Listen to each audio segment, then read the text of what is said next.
No way, Holman. This is not Mr. Jonny Lieberman in the pod shed. What the what? Do you want me to start with past emails from listeners?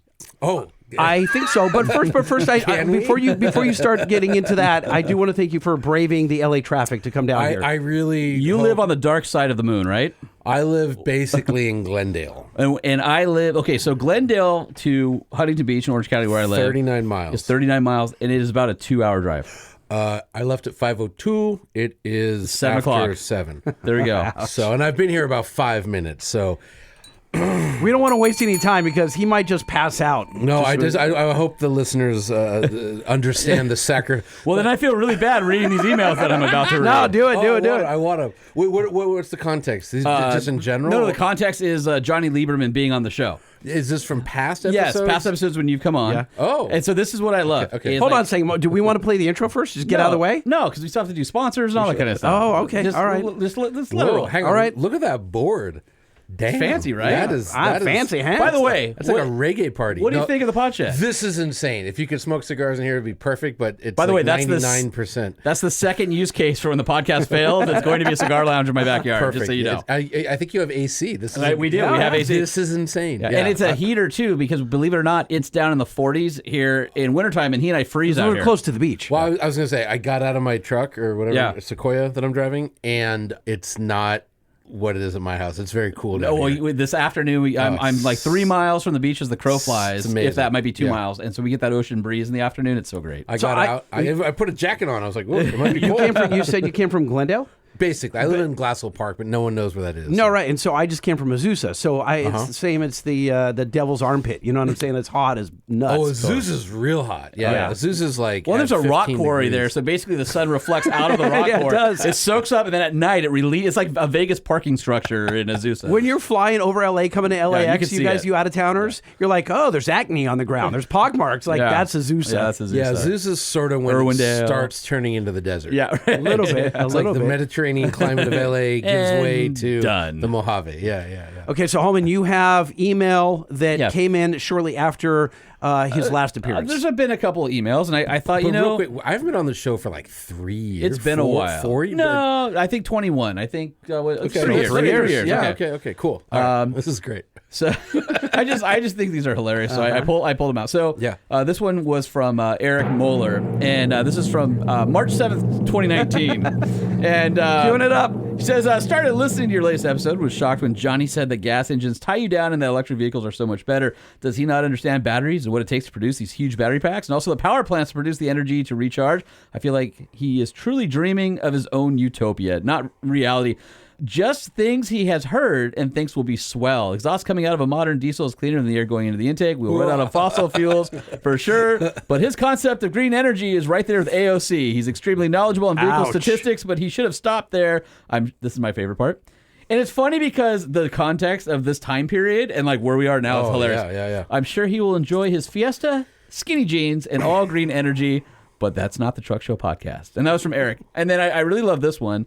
So our buddy Clint, like That wasn't that mean. I want like. Oh, okay. All right. I'm getting there. So then Clint, Yeah. which, by the way, Clint used to write us all the time. The flag that's hanging here came from Clint. And I think you pissed him off. I may have. Because I bonded. We went out to the desert. I hung with him Yeah. and his sons. Like, we had a super cool time. But he's got a beef with Mr. Holman over here. Why? I don't know. No, listen. He gave me the American flag. He gave you the California flag. That's all you no, need no, to know. but that's before you pissed him off. Oh, I see. So anyway, he goes, this was from January 19th, 21, and the final paragraph is, and now for the not so good. Jonny Lieberman has no place on this show. He offends every aspect of the truck community and alienates your core audience every time you have him on. You get negative feedback every single time, but you're so personally enamored by him that you don't care that we all hate him. Unlike all my Truck Show podcast listening friends and family who opted out when seeing the guest list, I listened to the entire episode. I did find his Toyota info interesting. I think we were talking about Land Cruiser at the time. Okay. But that doesn't Which, change. by the way, was dead nuts accurate. It was. Okay, It was. Thank you. But it doesn't change his arrogance or condescension. I'm so arrogant. The fact that he has, the fact that he has so little understanding of our community was demonstrated by how he raved about about the Defender being so great. The Land Rover Defender is an abomination for the entire off-road community that appreciated the heritage of the most hardcore mark from that historic brand. Oh, what an abomination. They neutered that great platform into the minivan of Land Rover. It's just wrong. Yet Lieberman celebrates that fact. He hates trucks, looks down his nose at you fans as unsophisticated rednecks. I beg of you, never subject us to his arrogance again. He can go back to the highbrow podcast about Lamborghinis where he belongs. Wow. Still a big fan. 5 stars mounted parameter C in the desert, Clint. Wow. Well, here's what I think of that email. Oh, no. Oh, no. Oh, no. Although it's kind of so bad that it's good. Yeah, hey, I mean, at least, it's like the old Howard Stern bit from his movie where it's like, the people that love you, they listen 1 hour a day, and the people that hate you listen 2. Yeah, exactly. It's true, yeah. Listen, we love your point of view, and we may not agree on everything in automotive dumb, but we have great conversation. That's what it's all about. Look, I love Ed Lowe called you Bizarro Johnny because politically we're opposite and we do bear a striking resemblance to each other. So we were talking about this. Hold on a second. Am I coming on the inevitable? Is that ever happening? Like what? That it would bore your audience to tears. The Inevitable is the podcast all about EVs that Motor Trend does. Yeah, well, they had called me and said, "Hey, we heard you got an Aria, and we're doing some stuff with Nissan, and would you be open to it if we decided to go?" And I'm like, "Sure." So, how do I put this? It's a political answer, and I want to not do it on a microphone. Does that make sense? And when you hear what it is, all right, you'll be like, "Oh yeah, duh." But I'm begging for you. But by the way, Johnny Scott still Moon, works at Motor Trend. Yeah, and Scott Moon is advocating on your behalf. Yeah. All right, so, yeah. I like but that. it's not what you think. All right, fair enough. For listeners who are trying to figure out how the sausage is made, I'm no longer at Motor Trend. Haven't been for I think they know that. A year and a half now. And they called and said, "Hey, we've got some projects. Would you be interested or open for us to, discuss you coming back to do some of these on a project basis?" And I'm like, I have no hard feelings. Yeah, let's do it. So anyway, that's where that kind of comes I didn't from. know that part. All right, before we get started, we have to thank our presenting sponsor, Nissan. So the Truck Show podcast presented by Nissan. And if you are looking for a great pickup truck, dependable, reliable, we love the Frontier. You get the Nissan Titan with the industry's best 5-year, 100,000-mile warranty. You can head on down to your local dealer. You can go to NissanUSA.com where you can do Nissan at Home's test drive program, or you can go there to build and price the perfect Nissan that fits your lifestyle. NissanUSA.com. All right, and Holman, I think it's your uncle. Who has the Ram? I've got 2 uncles with Rams. 2 uncles with Rams? Okay. Have you seen the fuel cap that it comes with? Have you seen? Yeah, it's horrible. The 5th gen Ram. Oh, it's no fuel cap on that one, or is it? So, Johnny, have you seen if you get a brand new 5th gen Ram, so 24, okay, with a 6.7 liter Cummins diesel? Okay. It comes with they call them capless, the fuel filler neck. Yeah. Okay. They call them capless, but it comes with a 1 cent piece of plastic that covers it, right? Why? And I don't. Is that new? No, it's just like that little twisty def thing, right? No, the twisty def thing is actually a plug. It twists in, it stays, it keeps the debris out. But the actual diesel fueler neck comes with it actually says dispose of. We don't know why. So you throw this little 1 cent piece away. It might be for transport or something maybe like that. So. It's like the pool noodles on the front of the Challenger. Exactly. Yeah, Because when we get them in the media fleet to drive them, that's gone. It's just a straight. So it's gone. Right. So it's called capless, and it's got a valve about 1/2 inch down or 1.5 inches inside, and in theory it's supposed to keep debris out. But it does a piss poor job because if you go to an actual fill station, what's the beaver place? What's it called? Buc-ee's, something like that, right? Beaver place, Buc-ee's. You just alienated yourself to the yeah, rest of our audience as well. Right? See, I've been to the beaver place. No, Buc-ee's. No, that's in downtown LA. No, I've been the Beaver Palace is totally different. We can go to Beaver Palace later tonight. I'll pay. I heard they were opening up for. Never mind. No. So anyway, boys. It's hard to keep the debris out. Anyway, long story short is with this, you can't keep all that oily muck out of, and all that. If you work on a farm, you end up getting dirt in the filler neck, and it gets into the fuel tank, and then destroys your fuel system. So let me guess, you have a solution. Banks Power. Go to bankspower.com, type in your year, make, and model, and get the Banks Revolver billet fuel caps that are works of art and keep all that crap out of your filler neck in your 5th gen Ram. Go to bankspower.com to find yours. Nice. We also have to thank our friends over at AMSOIL. Whether you're looking for motor oil, lubricants and protectants, car care and detailing products, filters, clothing, merchandise, product information, anything about oils, synthetics, AMSOIL is the first in synthetics. You can go to amsoil.com where you can check out everything they offer. And I'm telling you, whether it's car, motorcycle, ATV, UTV, snowmobile, marine, personal watercraft, heavy duty, trucks, tractors, AMSOIL's got something for you. They do it all. To get a free AMSOIL product catalog, head over to AMSOIL.com and see the vast amount of products and synthetics they make for your vehicle. AMSOIL, the first in synthetics. All right, and when you've decided you've had some stolen out of your the bed of your truck, and you're like, I need to lock this down, but I need a really good tonneau cover, whether retractable or electronic. You're like, wait a minute, electronic, huh? Go to EGRUSA.com. EGR makes the roll track. It's the one that your boy Lightning has on the back of his TRX. I've got the electric version. It locks with your key fob, so you arm your alarm. It locks the doors, and the roll track is shut. No one can break in. It's even got safety systems built in, so if it feels that someone is trying to break in, it's jittering it back and forth, it locks itself. All these really cool safety features. It's watertight. It has spouts in all four corners, so water drains out. The T-channels. It's got T-channels, so you can even you can bolt on your Lightner rack, which... The tonneau cover is so good that other companies are making third-party parts for it. So if you're looking for the most advanced tonneau cover on the market, head over to EGRUSA.com. They've got them for all the major Jeeps, like the Gladiator, both bed sizes in Ford, Ram, and GM. EGRUSA.com. The Truck Show. We're gonna show you what we know. We're gonna answer what the truck. 'Cause truck rhymes with the Truck Show. We have the lifted, we have the lowered, and everything in between. We'll talk about trucks that run on diesel and the ones that run on gasoline. The Truck Show, the Truck Show, the Truck Show. Whoa, whoa. It's the Truck Show with your hosts. He's like, I don't know what to say. Lightning Fine. and Holman. Everything on this podcast is seat of the pants. All of it. No kidding. We both work like real other jobs, and then we do this in the evenings, and we're completely thrashed by the time. So full of mistakes. I'm lots of just editing. thrashed from my commute down here. So I mean, but how bad could it have been? You were in a $70,000 SUV. I'm gonna say this one's over 80. Is it really? This one's real loaded up. This is the. Is it a platinum or is it a TRD Pro? It's a. I should know this. It's a limited. Okay. Maybe limited. That's the mid spec. I think that's the one below platinum. I think it's right around TRD. Yeah, Pro territory. I haven't looked at the Monroney yet. I got it like 2 days ago, and I was jet laggy and the whole. I've done it. I've thing. come home Yeah. and somebody said, "Hey, here's a vehicle in your driveway," and you're like, "I know nothing about it. I'll drive to First wherever I world gotta problems. Yeah. Gee. Yeah. Well, I should know. I don't know what just was dropped off in my driveway. Listen, by the way, you have no room to talk their chuckles No because room What are to you talk, talking Chuck. about? you go to the Banks factory and you're like, let me pick out. Oh, I love this red dually. I mean, that does happen a little fine bit. But, vehicle. Listen up, Thunder. I mean, no, it's. I know it starts at $63,000. This one has really, really nice paint. It's like this sparkle brown, like I saw your picture on there. Yeah, it's it's like almost like a root beer. Yeah, thing. root beer is Yeah. a perfect descriptor of it. It's good. I'm gonna say I was actually a big fan of the last generation Tundra. Did a big road trip Utah back here in one and was delighted, surprised and delighted because I kind of wrote it off as not a Tahoe basically, and it was good. Yeah. Boy, this one's got some lack. There's okay, so.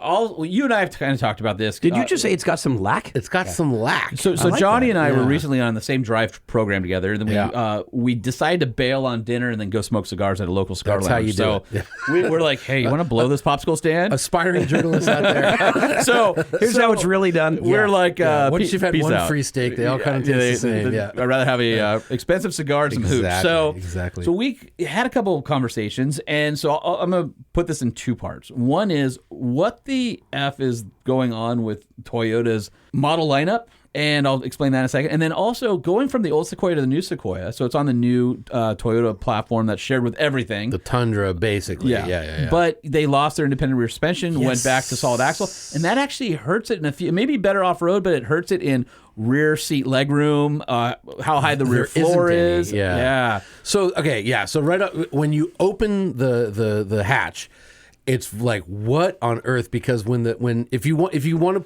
put humans, and I mean 7-year-olds in the third row, because it's got to be the worst in class third row.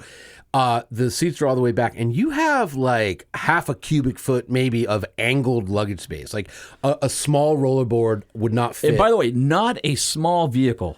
No, it's huge. It's massive. Yeah, it's so big. to behind the third row to have almost no space is pretty crazy. So then, Yeah. but Johnny, where's the space being hogged up? Is it the first row? The second row can't be that roomy. You know, it's a big vehicle, but it's not as long as it probably should have been, and it's weird because the Tundra comes with a pretty long bed. Yeah. So they could have done it. They just, for whatever reason, they made it as long as they did.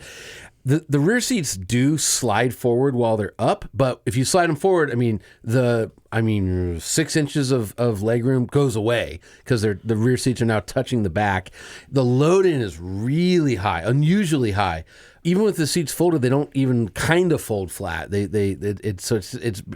gotta imagine if you're on the shorter side and not very strong, like loading a heavy suitcase or whatever is really impractical. Does it need like a loading deck, like a box van would have to you put your stuff on the ground and... Yeah, but it's also weird, because GM finally with the big truck platform for the SUVs, they went independent, and it pays a lot of dividends. Yeah. It's weird to go backwards. It's cost cutting. We get that, but then but the vehicle's way more expensive. I'm sure they're offsetting the hybrid powertrain, right? powertrain's good, ride quality, and it's like it's so painfully obvious if you know how to evaluate a vehicle. Like the front end's okay. Yeah. But the rear is, and it's not like, it's like because it's a live axle. You can do a good riding live axle. You know how I know that? Because I drove a Lexus LX 600 last week, which rides phenomenal because I put hydraulic dampers on it. This is not that. And So when you're going over the 405 and it's every Expansion. 11 feet or whatever it is, Yeah. expansion joints, Yeah. is it bucking up like it's kicking you in the back? it's just one of those. The front and the rear end are not doing the same thing, and they don't feel. It just feels like you have two different ends of a vehicle. Yeah. And it's very obvious, and it's again, it's if it was like, I don't know, real cheap or something, but it's not. Yeah. And it's just what do you do with big trucks like that? You probably go on road trips with them. That's at least once or twice, and it's just a bad ride. And again, I was fresh in my mind was this Lexus, which is kind of almost the same size, but just on a much, much better platform. And then I hopped in my Rivian to go somewhere, and it's like also a big vehicle with air suspension and hydraulic dampers. And oh my God, the ride quality is great. By the way, the update that's coming probably by the time people hear this podcast, they're even making it better. They're going to put in auto load leveling for not only passengers, but so if you have stuff in the gear tunnel, it'll sense that weight and adjust the ride. If you have stuff in the bed. So will it do left to right? Yeah, so we talked about camp mode. If you put my chubby fat ass on one side, will it level? It should past do that? that with this update. I'm not 100%. I know it does for don't have camp mode. It'll level it out so that your 10 is level. Yeah, but it's weird.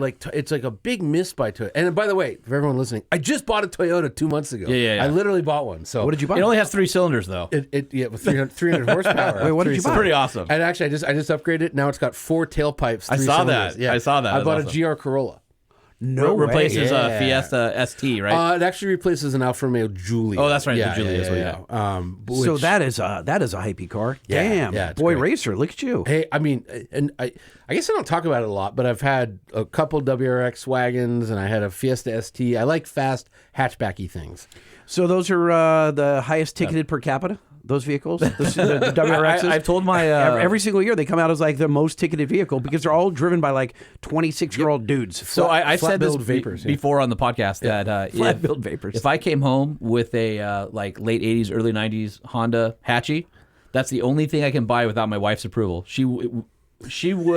That's her car. She's Right. you don't need any permission. If you find one of those and it shows up in the driveway, we're keeping it. So- I could bring home the cutest puppy ever, and I would be living somewhere else. But I bring home an old Hatchie, and we're good. See, it's fun. My wife used to be like that. My wife had this I hate SUVs, blah, they're horrible.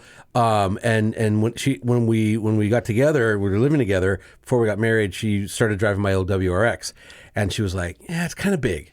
This is WRX. 2006. Yeah. What was she used to driving? She had a Bicycles? She had a Focus. Okay. And then I got her when she started law school. I got her a Fiesta ST because it would be fun for me to drive on the rare occasions I drove it. And it's tiny, and she loved it, right? And then we I don't know how much we're talking about this, but she is so insane with the Rivian. I can't get her out of the Rivian. Yeah. to the point where the thing had 16% battery. She had to go to Pomona. And I said, take the Toyota. It's what you like. It's a tiny little thing. She's like, I'll just deal with it. She took the Rivian. Oh, that's funny. So she's like totally 100% flipped. It's crazy. Yeah. That's funny. What does she like? She like sitting up top, or does she?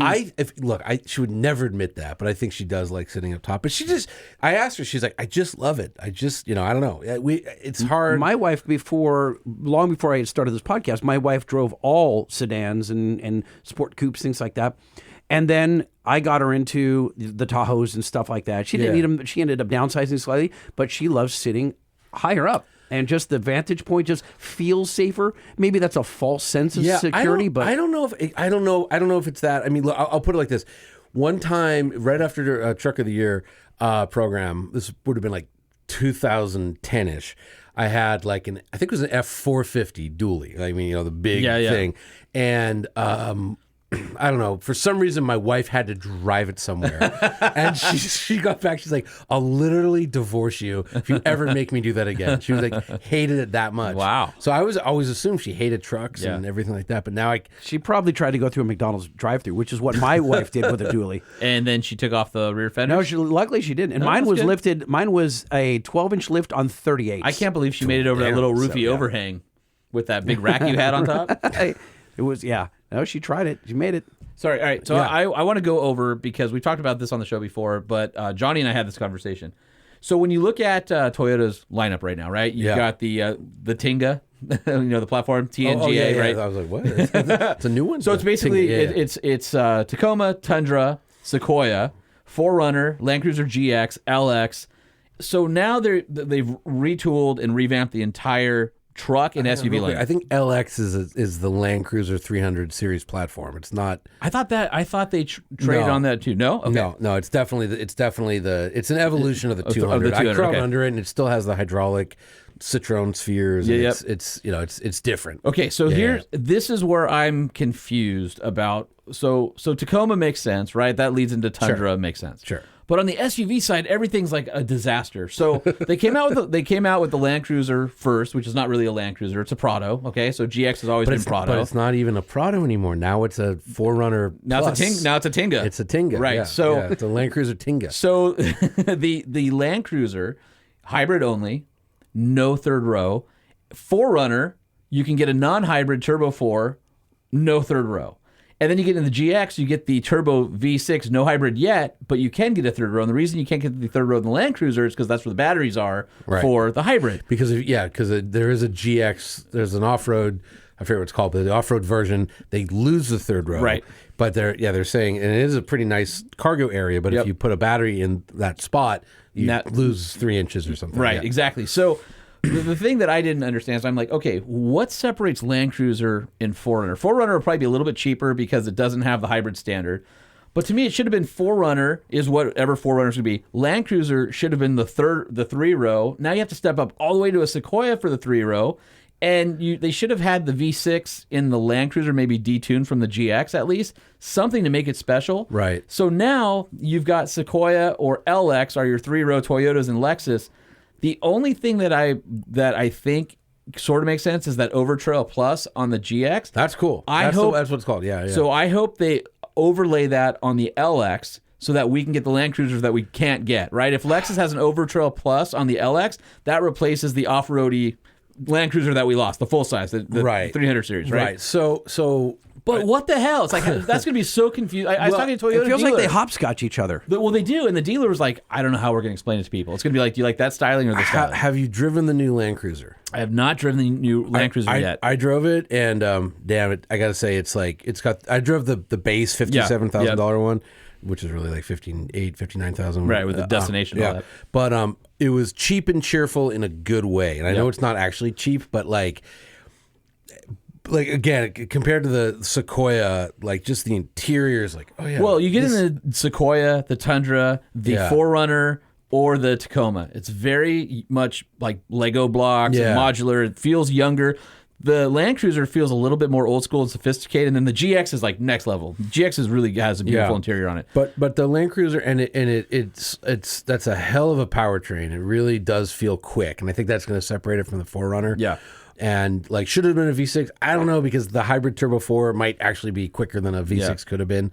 But I just think maybe you want less hybrid for the off-road machine. I don't know. Maybe. I just don't like where they put the battery. If they would have put the battery somewhere where it didn't impact the third row possibility. Yeah, because you hit the throttle and it's like, dang, this is it again, because in my head I'm like, I'm getting into a 4Runner. What is like 468 pound-feet of torque or something like that? I forget the stats, but I've driven a lot of 4Runners. They're pretty slow vehicles. Like they look good. They're 4-point slow. 4-point slow, and this thing was just like, dang, it was a torque fill. Yeah, it was just a very good powertrain, and I got it. Like I was 465. I was looking at it before I got in, and I'm like, what were they thinking? And I'm like, okay, this is pretty good. Now that said, man, 300 series Land Cruiser now, and again, like, we're getting back to our roots. Well, everyone who's into your roots is dead. You had 3 decades of 100, 200 series. There is a cult following for these things. 80s are out of control price rise. The last of the solid axles and straight six. But like, man, like I drove a lot of in the last couple of years. Probably again, they were press cars, but more 200 series Land Cruisers, and I love those things. Yeah, like. And I got into the LX, and I was like, oh, I remember this feeling. It's a big car, but it feels cockpit-like when you get into a 300 LX series. Yeah. Like, it's tight and sporty, and handling it really hides the body on frame roots. Like, it's a really spectacular vehicle. Yeah, and it's like, okay, look, the one I just drove was the Ultra Lux. Oh, geez. Which is a 4-passenger on that frame, and so it's got like the crazy Learjet rear seat. And it's $130,000, which is, I mean, that almost sounds cheap compared to some of the other things that are out there now. Yeah, no, again, compared to a what Maybach. A deal! So compared to a Maybach, like the Sequoia out here. Yes, I really. You said Maybach. I just have to say real quick. One of my friends posted a picture of a Maybach on his Facebook. He's like, "Hey, what do you guys think?" And I'm like, "Why was he thinking about buying one?" No, he's always posting like exotic stuff, and so he posts this Maybach, and I put on there, it's the automotive equivalent of a beanbag chair with like nicer materials and stitching, right? It's blobby. I mean, it doesn't look it doesn't look elegant. It just looks like gaudy, but it's not in a good way. I mean, it works for the clientele, but this is what the back seat of this LX was like. I mean, it was really ultra plush, and like the front seat completely like the headrest. Get out of my way, Jeeves. Yeah. But it just had that feel because it's more than like. There's an unstoppableness, imperviousness to the 200 series and the 300 series that again is present obviously in the 300. And like, I really like the new Land Cruiser, much to my surprise. I didn't think I would, especially based after driving the Tundra. Yeah. But there is a whole, and as crazy as many SUVs as they have, they should bring the and I by the way, I heard they're going to bring the 300 series to the U.S. They should. I think they're trying to help Lexus out. I know what they did, right? They said, okay, we're only selling 1,000 Land Cruisers a year, 1,500. They were selling 3,000 Land Cruisers, 600 Lexus. 4,000. No, they're actually selling more Lexuses. Was it that much? It was 4,000 LXs.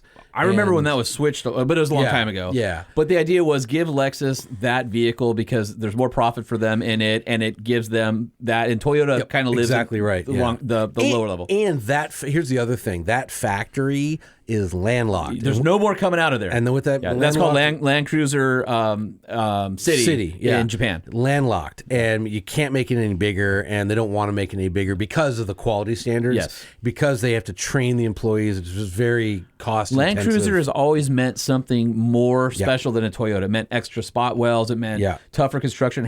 Some stuff was done by hand. 3rd level of durability testing. Mm-hmm. So like the passenger cars go through 1 level. All trucks and SUVs go through level 2. Land Cruisers and LXs and GXs go through level 3, which is hardcore. Does the new Land Cruiser go through level 3? I don't know. I don't think so, but I'm not sure. I lost my really good contact at Toyota. She moved on. She would answer. Like I was like, hey, the Tundra, the noise coming out of the speakers that sound like the V8. That's a Lexus V8, right? Oh yeah.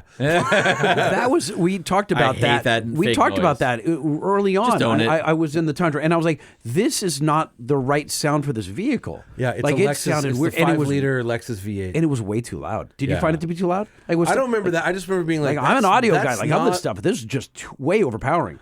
I just remember going, why am I getting 14.7 miles per gallon with a hybrid? That sounds like a V8. Something's fishy. Yeah, well, they put that sound in so you wouldn't feel bad about the mileage numbers that you're actually getting. Yeah, but I was shocked by the Tundra to me is a very like Detroit 1990s product, meaning It's almost like they were behind on their business intelligence by like 10 years. Exactly right. There's a wonderful book. If you ever want to really understand the way the car industry used to be, and I think to some degree it's changed, but it's called Car. Yeah, I actually have it. The It's story upstairs. of the second gen Ford Taurus. Yes. And like basically first gen Ford Taurus, not only a hit, best selling car in America. And what do? They fire the chief engineer. Yep. Why? He was 3 months late. And it didn't matter that it was this home run. Yeah. You got to be on time. You're fired. Yeah. Right. Second gen one, like and I have this backwards, but they benchmarked like the 92 Camry. And then during development, the 94 Accord comes out and it's just a moonshot. Yeah. And they go, well, you know what? We're sticking with benchmarking the Camry. We'll launch middle of the segment. And it's like, and the Tundra is like, we did a comparison test with the Ford, Chevy, and Ram. And like Ram's long in the tooth, still better than the Tundra, and the Ford and the Chevy are just so far ahead. Yeah. In every Chevy, way. once they updated the interior for 23 or whatever, with the big screen and kind of that became competitive because I feel like the 1500, the chassis is already competitive. Like Chassis is great, and they finally centered the steering wheel, which you don't like neck problems? oh my god! So it's funny. So the chief engineer is a friend of ours. And he calls me one day, and he's like, "I'll see you. Are you coming out to see the new truck?" I said, "Yeah." He says, "Okay, I'll see you out there. I got a surprise for you." I'm like, "What is it?" He goes, "I straightened the steering wheel for you. I fixed it. I gave. Didn't he? I thought he said I fixed it. Something Yeah, like that. he said I fixed I mean, I gave every time I wrote about that truck or a Hummer, anything GMT 400, Right. GMT 800, GMT 900 was stupid effing steering wheel, but. You get to the 900, and it's even worse because now it's over and canted like this, right? Yeah. And it's like 1 degree. It's like you just can't- enough you to be can't bothered. visually Cannot see it. it. Yeah. But then you go 150 miles, and it's like, why is my shoulder We detached? started Yeah. this podcast with me taking him into his truck and showing. He's like, "What?" I'm like, "Come I couldn't- outside." You can't unsee it. And then our listeners were writing us hate mail. Yeah, you for a ruined long my time. truck. I love this truck, and now I can't unsee the steering wheel that's crooked and offset. I had a guy who's like, "I just got, I get a new work truck every 5 years, and I just got my new Chevy, and it's really nice. It's the nicest work truck I ever owned, and now it's ruined because all I can look at is that stupid steering wheel." So two questions Yeah, about yeah. Two questions about like the Toyota products. Yeah. So the Tundra, what do you think what creates the fanboys out of the Tundra? The Tacoma you can kind of see. The Tundra, not so I don't know. sure. Are there fanboys? Yes. I guess there are. I don't know. I'm I on mean, the Facebook groups and they're fanboys. I mean, good points for the Tundra. It comes in bright colors, which the others don't. The bed is gigantic. So if you actually are putting stuff in the bed all the time, it's very good. Towing? No, it's not No? better. It's not better at towing. I will say rock crawling, the Tundra TRD Pro is very, like, especially on slick rock on the whatever weird tires it comes on, is real good. It's real good at slick rock crawling. Kind of, so if you want to slick rock crawl In a giant half-ton Yeah, paper yeah, cup who would art. expect that's not a that, right? ZR2 Yeah. or something like. Yeah. There you go. But yeah, it's just, I don't know. It's very forgettable, and again, it's the slowest of the four. It has I think it's either the worst fuel economy or tied with the Ram, which is a 15-year-old motor. At Yeah, this point. right. Well, Yeah, so yeah. based on the price and everything else, if you're not a fanboy, how is Toyota alluring People, you to this? it's like Toyota, anything with the name. Yeah, Name they'll, equity. They'll say, here, ready? Resale and reliability. That's what I get. Yeah, Whenever okay. you criticize a Toyota, they go, and again, you saw this with my post on the Sequoia. They're like, yeah, the ride now sucks, and the third row's a joke, but resale and reliability. Hey! And I'm like, that's why you bought a new vehicle? Yeah, Like, right, yeah. But some people think like that. Yeah. Or they're just Toyota Consumer people. Reports. Yeah, and again, I bought a Toyota, and I'm not a Toyota person. Yeah. This is so hard for people to get, and this is like not the bane of my existence, but like I don't care about brands. They mean nothing to me. So I've talked about that on the show. When I first became an automotive journalist, I was a hardcore Ford guy. Oh, really? My Why? parent- Why? I don't know. Nobody in my family owned. I just liked Fords. Like reading all the magazines. I liked the way they looked. I liked the truck. Whatever. so liked weird. Mustang, but my mom and dad Okay. were Toyota and Honda people growing up. I don't know. Weird. And so I love Ford. I got into this job and quickly realized what a shit show it was over there.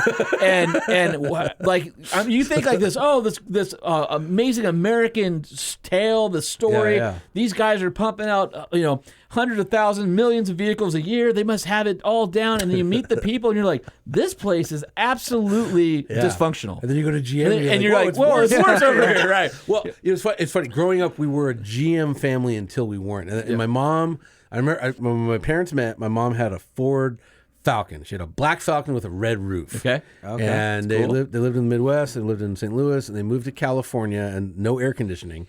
So my dad went to a Ford dealer and they installed AC, and it just destroyed the car. Yeah. So he was just like, screw Ford. And so we were only GM. But, with GM, you had 5 brands to choose from. Right, so, right. we had Buicks and Pontiacs and Oldsmobiles and Chevys growing up.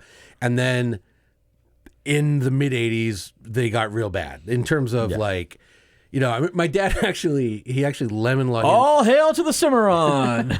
Yeah, he wasn't even doing stuff like that, but he did in like 78 or 9. He bought a diesel Oldsmobile, and it lasted like 3 weeks, and then it was lemon logged because of head bolts.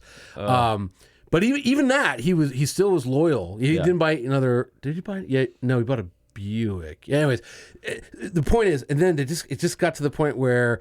He also always he loved English cars, and he had a couple Triumphs, but they never ran. They were like his sailboat. They just sat there. They're like the extra car. Yeah, but then It sounds like you're describing my father, who was a lemon Peugeot his guy. Chrysler, and that was my grandfather. My father has MGs. He's hardcore English fan. he wanted to like them, but they never ran. So then it's always a challenge. He got a Datsun 280Z, Nice. which he always described as an engine and a steering wheel, but it started every day. And then he went away from Japanese cars, and then I was reading, definitely not Motor Trend, but like Car and Driver and Automobile and Road and Track. They were talking about like Acura.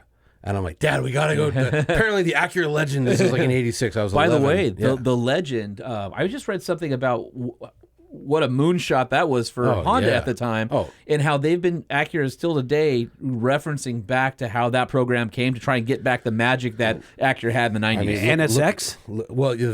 That's there too, but also like Lexus and the original LS 400, like the greatest I would, car if ever, you remember the old Lexus commercials with the wine glasses and the how tight the body tolerances were and the paint, and even on like an 80 series Land Cruiser, the Lexus version had way better paint. So if you look at all those in the secondary market now, all the Land Cruisers clear coats are roached, and most of the time the Lexuses had better clear. They've lasted the test of time. Better. That LX 400, which by better the way, interior, softer leather. Yeah, but that LX, that was it's called the F1, Lexus F1. That was the internal code name, and they spent I think like $1 billion in like 1985, which is like $13 billion today, which is like 8 or 9 new football stadiums. Yeah, and they did like something like a million kilometers of development, and like just no other cars ever had a process like. But anyways, so then I'm like, Dad, you got to go look at this Legend, and then he actually drove out, and the car I took my driver's test in was a Acura Integra, and I remember driving there. He's like, $20,000 for a Japanese car? Are you fucking nuts? And I'm like, Car and Driver says it's so good, And then but he likes sporty things, so he got this. It was a Champagne Integra, great car, pop-up headlights, leather seats, 113 horsepower, which was nutso at the time. But the way Honda was, so if you remember, like that late 80s, I had a Honda Accord LXI, was my pass down, right? So I meant fuel injected. So all of them were carbureted with 4,000 snakes of vacuum tubes going into the carburetor. I had fuel injection. Well, all the Acuras, after I think the second gen Integra, they all had fuel injection, and then the top of the line one. That changed everything on those cars. And Honda clutches and shifters. So good. Were the I'm almost telepathic. Short throw, snick, absolute joy to drive. CRX SI now today, right? Not the Civic Type R. Not CRX. I'm sorry. Yeah, Civic Type R. The problem is today. So the current Civic that's out now, and even the CRV, which is based on that same platform. The thing about Hondas of the golden era, mid 80s to mid 90s, where they had really skinny A pillars, very low belt line, lots of glass. They had a little bit of a BMW with the the Hofmeister kink in the rear, but very well engineered cars. Oh, amazingly engineered cars. Yeah, super good visibility, super reliable. amazing driving, and that's when they had everything was multi-link. It wasn't there weren't McPherson struts or everything. It was just a really amazingly engineered car. It was look, I'm going to mispronounce his name. Sorocho Honda was an engineer and a performance-minded engineer. Yes. Like there's a very famous story where when they were developing the car that became the Civic, they had. In testing, it had four-wheel independent suspension, and then they're like, you know what? We'll save $500 a throw car, a beam put a axle beam in in the the back. back. Yeah. And they had the meeting, and then everyone got up except for one guy.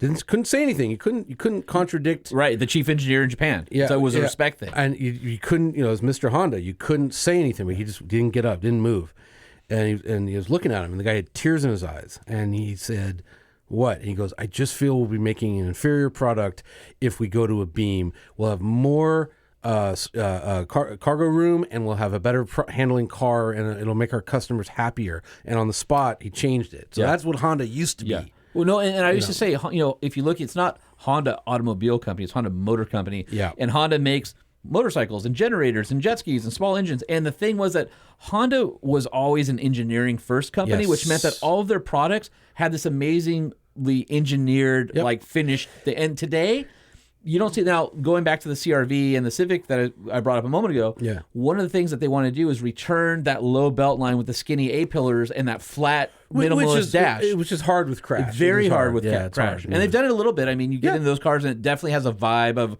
the 80s cars. But there was something special about those Hondas of that era that were some of the best cars ever made, period. And to go back to what you were saying about the shifter, like I would say the best manual transmission left on the market is the Porsche GT3. That is the synchros are metal. You're pushing metal through metal. Yeah. It's the best feeling. Second best is the Honda. Then the Miata's like just behind it. And Big price difference.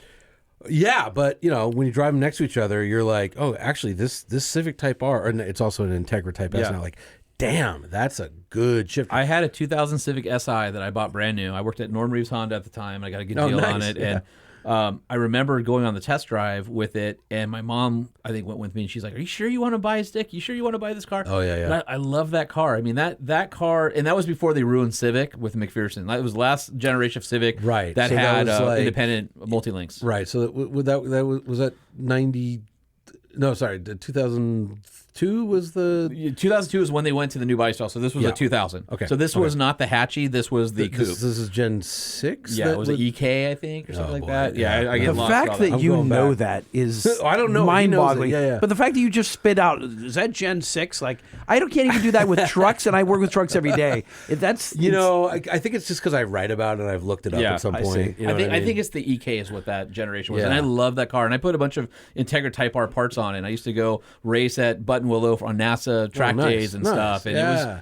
that car, it was so funny. I had it set up. I had a suspension. What year were you doing this? Back in 2000, 2001, 2002, like right in that area. God, we might have been in 2002 is when I got my first I got my first WRX in October of 2001. Yeah. And a little bit in 2002, I was at Buttonwillow doing Wouldn't it be that. funny if we crossed paths on the track, and then years later for something else we became So you bought that friends, new or but- used? I bought it new. Yeah, I bought it new. Well, I remember the I'll tell you a great story about that. Go for it. Oh, so so you remember the .com bubble? Of course. So I had a software job. I worked for this software company. I was in my 20s. You made some stock money. I was making cash. I was making like 6 figures a year, like software company money, right? So I was doing all right. Were you a programmer? No, I was. What was my title? This is why the bubble burst. I was a junior technical evangelist. was my title. So you were like a brand guy. Basically, I would show up. We had. You want to? Yeah. Go down the rabbit let's hole? do it. Yes. Let's All do right. it. So we sold ETL software, extraction, transformation, and load. What does that mean? Okay, you got a bunch of spreadsheets, and you have some like mainframe data, right? Actually, reverse it. You have mainframe data, and you want to put it into a bunch of spreadsheets for sales guys.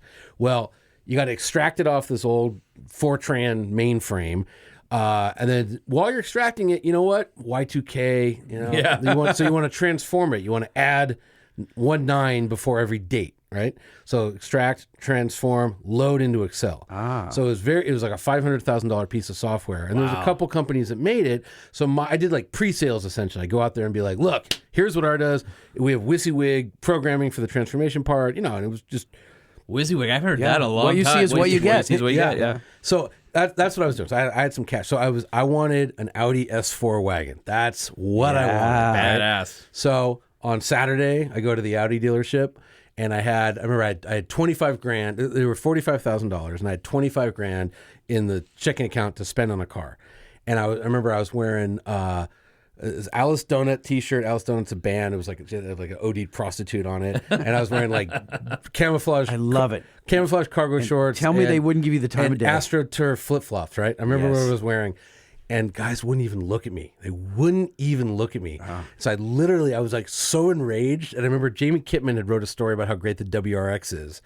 And I walked to the Subaru dealer, bought like I didn't even think about the color. I was just so mad. I was like, take my money. If I would have thought about it, I would have got a blue. I got a black one. And I drove back to the Audi dealer and just pulled right into honk. And like all the guys came out. I'm just like, you dude, and just left. My buddy did the same thing with an NSX. He went in and he was wearing flip flops and the whole thing, and he was different. He was selling drugs, but he had the money. And so what? And so he rolls was in, it green? and he walks in with flip flops and the whole thing. He's like, free country. And he's like, I've got this. I want to buy it. And they're like, I got the cash. And like, they wouldn't even talk to him. He went down to Newport Beach, bought an NSX, drove it back, then did donuts in the lot. Did donuts, stopped, and then flipped him off. And he's like, I want this guy fired. Had the guy's card, went into the manager. He was pissed. I got after I started flipping around, I got real scared and drove away. But I can't remember her name. Really nice lady, but she's the #1 Rolls Royce salesperson in the world. Palm Springs Rolls Royce. And is that really where the number one is? I guess that makes sense. Yeah, bedroom community where you drive 1 mile. Yeah, it's Rolls Royce, perfect.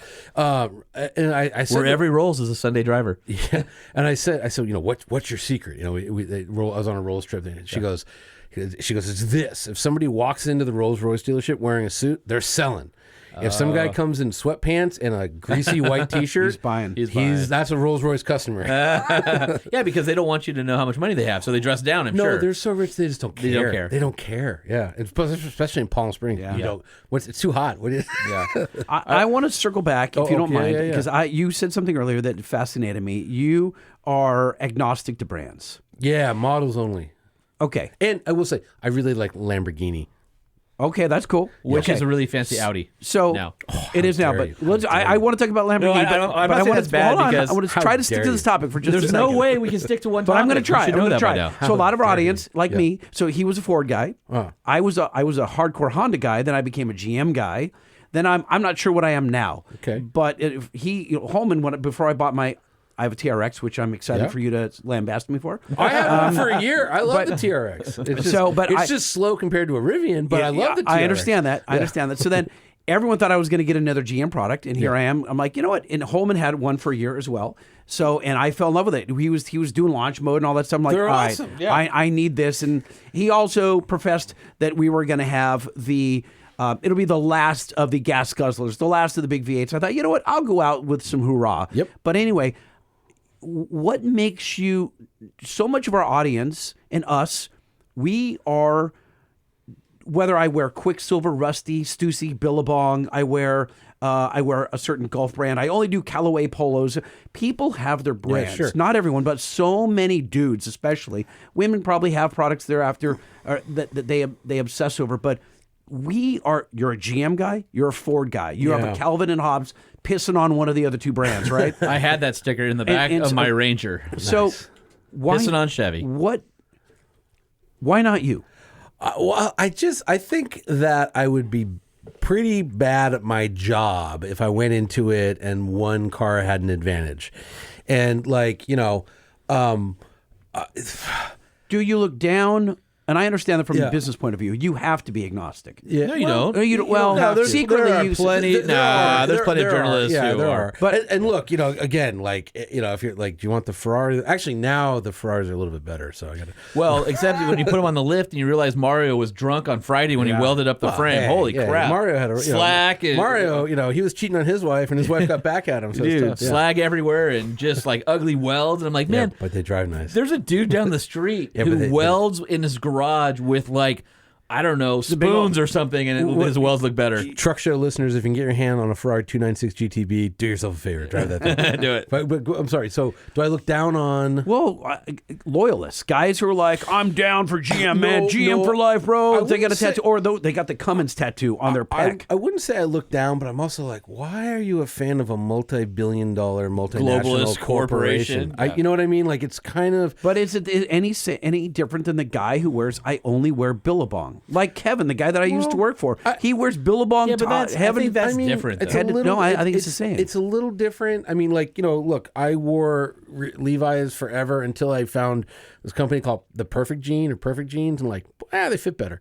So, and you know what I did? I stopped buying Levi's, and now I like my jeans 2% better than I did. And I'm 2% happier when I put them on in the morning. But it does blow people's minds. I'll give you an example. So when the now, is it true somebody helps you put your jeans on every morning because you're better than most I mortals? I wish. when he steps out of the rolls. If I could have Some a guy's butler- pulling up his jeans. If I could have a butler. So remember the real bad Ford Explorer? So not the current one, but Yeah. the one before that was based on a Volvo, Yeah. a two-row Volvo. Yeah. Is that the one that rolled? No, No, it was no, after no, the no, roll. no. But it was such a bad car. So anyways, we did a review. We did a comparison Do you remember test. the police version of that had a composite, basically radiator core support, and so they had to go to a steel one on the police cars because in that model. They found out in the Midwest where they have those big ditches between the lanes, the police would make a U-turn on the highway and hit the crack. cross ditch, and they would crack and break the radiator on it. And so you'd be out of that. That was out of the pursuit. It was a cast. I actually talked to someone who was in the room when they made the decision, and I'm going to leave names out of it. But this person is now at another really big company. But they were like the person that made the decision to take a Volvo sedan, and make a 3-row SUV out of it. Like literally knows nothing about cars, and we were like, no, don't do this. Go figure. And she was like, no, we're doing it. Anyways, it was a bad vehicle, and ours also kind of fell apart while we were testing it. Like the A-pillar came off the trim, stuff like that. But so I believe I said it was an intellectually dishonest vehicle because yes, it had the interior space of the longer 3-row SUVs, and they did that just by making it wider. So then I bought a Fiesta ST. Why did I buy a Fiesta ST? Well, I was writing my, we always do these clickbaity 10 best cars you drove this year. And I was like, all right, Pagani Huayra, number 1, AMG 6x6, 2, 3, Fiesta ST. And then I was like, why don't I just buy one? Like, that's a $23,000 car max. And then I can't remember the guy's name, but PR guy at Ford called Scott Evans. Didn't call me. Called Scott Evans and goes, is it true?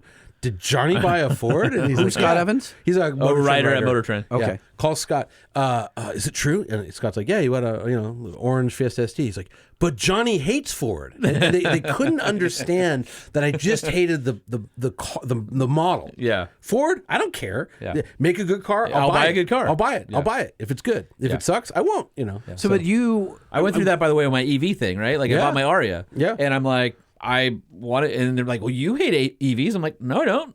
I just didn't. There wasn't one that was my use case, and here it is. well, you tried to set everyone for the longest time. Like there is a possibility, a world in which Holman, I could have one, but like no one thought you actually would. I remember also when we did that Rivian trip. Yeah. And I was the wave Transamerica before you, Trail. Transamerica Trail. And I'm texting you. I'm like, dude, this thing is so good. And you were so like, I doubt it. And then like I think you texted me like, this thing's pretty good. And I still believe Rivian is the best truck out there. I think personally that in the EV space, there's a point of diminishing returns when you get bigger than a Rivian. Like Ford Lightning, to me, that's the very tip. I mean, that's an edge case for me, right? Yep. I think the Silverado is somewhere else, but Rivian at that size and that performance is sort of the sweet spot. And then anything smaller than that because you get diminishing returns on your efficiency. Right. Although, I mean, I haven't spent any time with it, but like the Max Pack, like I'll do like over 350 miles. Like it's those things are pretty incredible. But yeah, I mean, I'm at 220 miles on my Aria, and it's fine. I'll go a week and a half without having to charge because I'm just running it around town. It's perfect. I mean, look, I got in a fight with a bunch of journalists the other day where I was like, listen, like you shouldn't be reviewing EVs unless you have a home charger. I hate to say it, but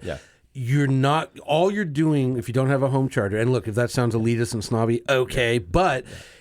You're not getting the experience of an EV owner. You're just 100%. You're getting the experience of a guy who goes to Hertz and rents a Model 3. Although, hold on a second. Yeah. Hold on a second. We've got a guy at work who does not have a charger at home. He's 110 only. And I just met a guy the other day where his sister just bought one. Yeah, and but she's they're never not charged it. automotive journalists. And those are outliers. Those are outliers. Most people that own EVs, you know, and look, it sucks because if you live in an apartment, they won't let you put in a charger. It does suck. But I'm just saying that the 92% of EV owners, they can plug in and charge at home. And once that happens, like people's like, well, how do you charge it? I'm like, what? It's always charged. Yeah. Or only charge it once a week when I need to get it between 20 and 80. Yeah, exactly. You know, or that's where you live in it. Yeah, and so it's just like, anyways, you're like, oh, you're a jerk, you're a prick, and I'm like, No, well, I agree. I just you don't get it. So we have a plug-in hybrid. We have a 4xe. I've got the Aria, which is a full EV. I've got my V8 Wrangler, which is obviously a V8 Wrangler. Yeah. So, like, you know, Lightning and I have talked about it. I said, I feel, and I've got a Honda CRV. I feel like I can talk about anything because I have the ownership experience of all of those things, right? And that changes how you write and how you deliver your thoughts to people. And it's like, imagine if you reviewed cars for a living and you couldn't use a gas station. You had to get a jerry can and you had to like hold up the fuel can.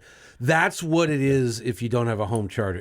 If you complain about how you couldn't charge, is like, well, we're just not realistic. I think we're past that. It's not realistic. I think it's okay to say I went on a cross-country trip and it didn't meet my expectations, or there were broken chargers. They're getting better. I know they are. It's I know they are. EV Go's I know the enemy now. I know you hate them. EV Go's the enemy. EV Go's been great for me. Oh, man. I haven't had a dead one yet. So. But Electrify America, if anyone is keeping track of how many conversations we've had in the last there's no way to do it. 50 minutes, you can't. You're just saying I didn't even get to finish my conversation about. You're not going to. If you go to Baker, California right now, and you go to the EV Go, which is on the backside of the thermometer, no toilet, no trash can, no shade. There's 6 chargers. 4 of them are 50 kilowatts, which is real slow. And 2 are broken. Okay, if the Peterson Museum ever does like an EV exhibit, like the history of the EV, that'll be that. You just literally pick scoop it out of the ground, put it on a flatbed. This is the state of charging in America, 2023. Totally. And then across the street, Supercharger Network, Electrify America, Supercharger, and 70 spots. That Electrify America, they have 12 things that work, and they're Tesla has work. And Tesla has 88. 88. I counted. Don't ask why I was charging. You're bored while you're charging. But going back to I think you can say I drove cross country and it didn't meet my expectations, or I had to plan my trip, or I had to stay. So that's all valid. But to say that around town was too hard to charge is not. That we're past that conversation in journalism, I think. Totally. And look, like, you know, I have my Rivian. I like my Rivian. I had to drive up to Monterey. It was a fucking nightmare. Now, the Rivian was fine. Yeah. So it was showing. I showed up to the Electrify America station where it told me to go. 4 chargers, 2 broken. The two that were the 2 that were not broken were charging, and there's people charging to 100%. And then there's the 4 people waiting in line behind those a-holes. And then I can't remember what it was. It was a Dodge Daytona or a Starion or something, or whatever the Chrysler version was, caught fire next to the chargers. And I was like, it was such a sketchy area. It was like on the 46 somewhere. I'm like, all right, I'm out of here. That's it. Yeah, because this is like, why did that car suddenly catch fire? Dude, that was like Coso Junction when they were building it out, where that Chevron is on your way up to Mammoth. Yeah, so I'm going up 395, right? And I had the Rivian because we did that Rivian Cerro Gordo deal for that content thing that we did with Rivian. And so I was meeting the guys up in like Lone Pine or something, and I had to charge in Coso Junction. Well, turns out they were building stuff. They only had 2 chargers available at that time. One of them was broken, Electrify America.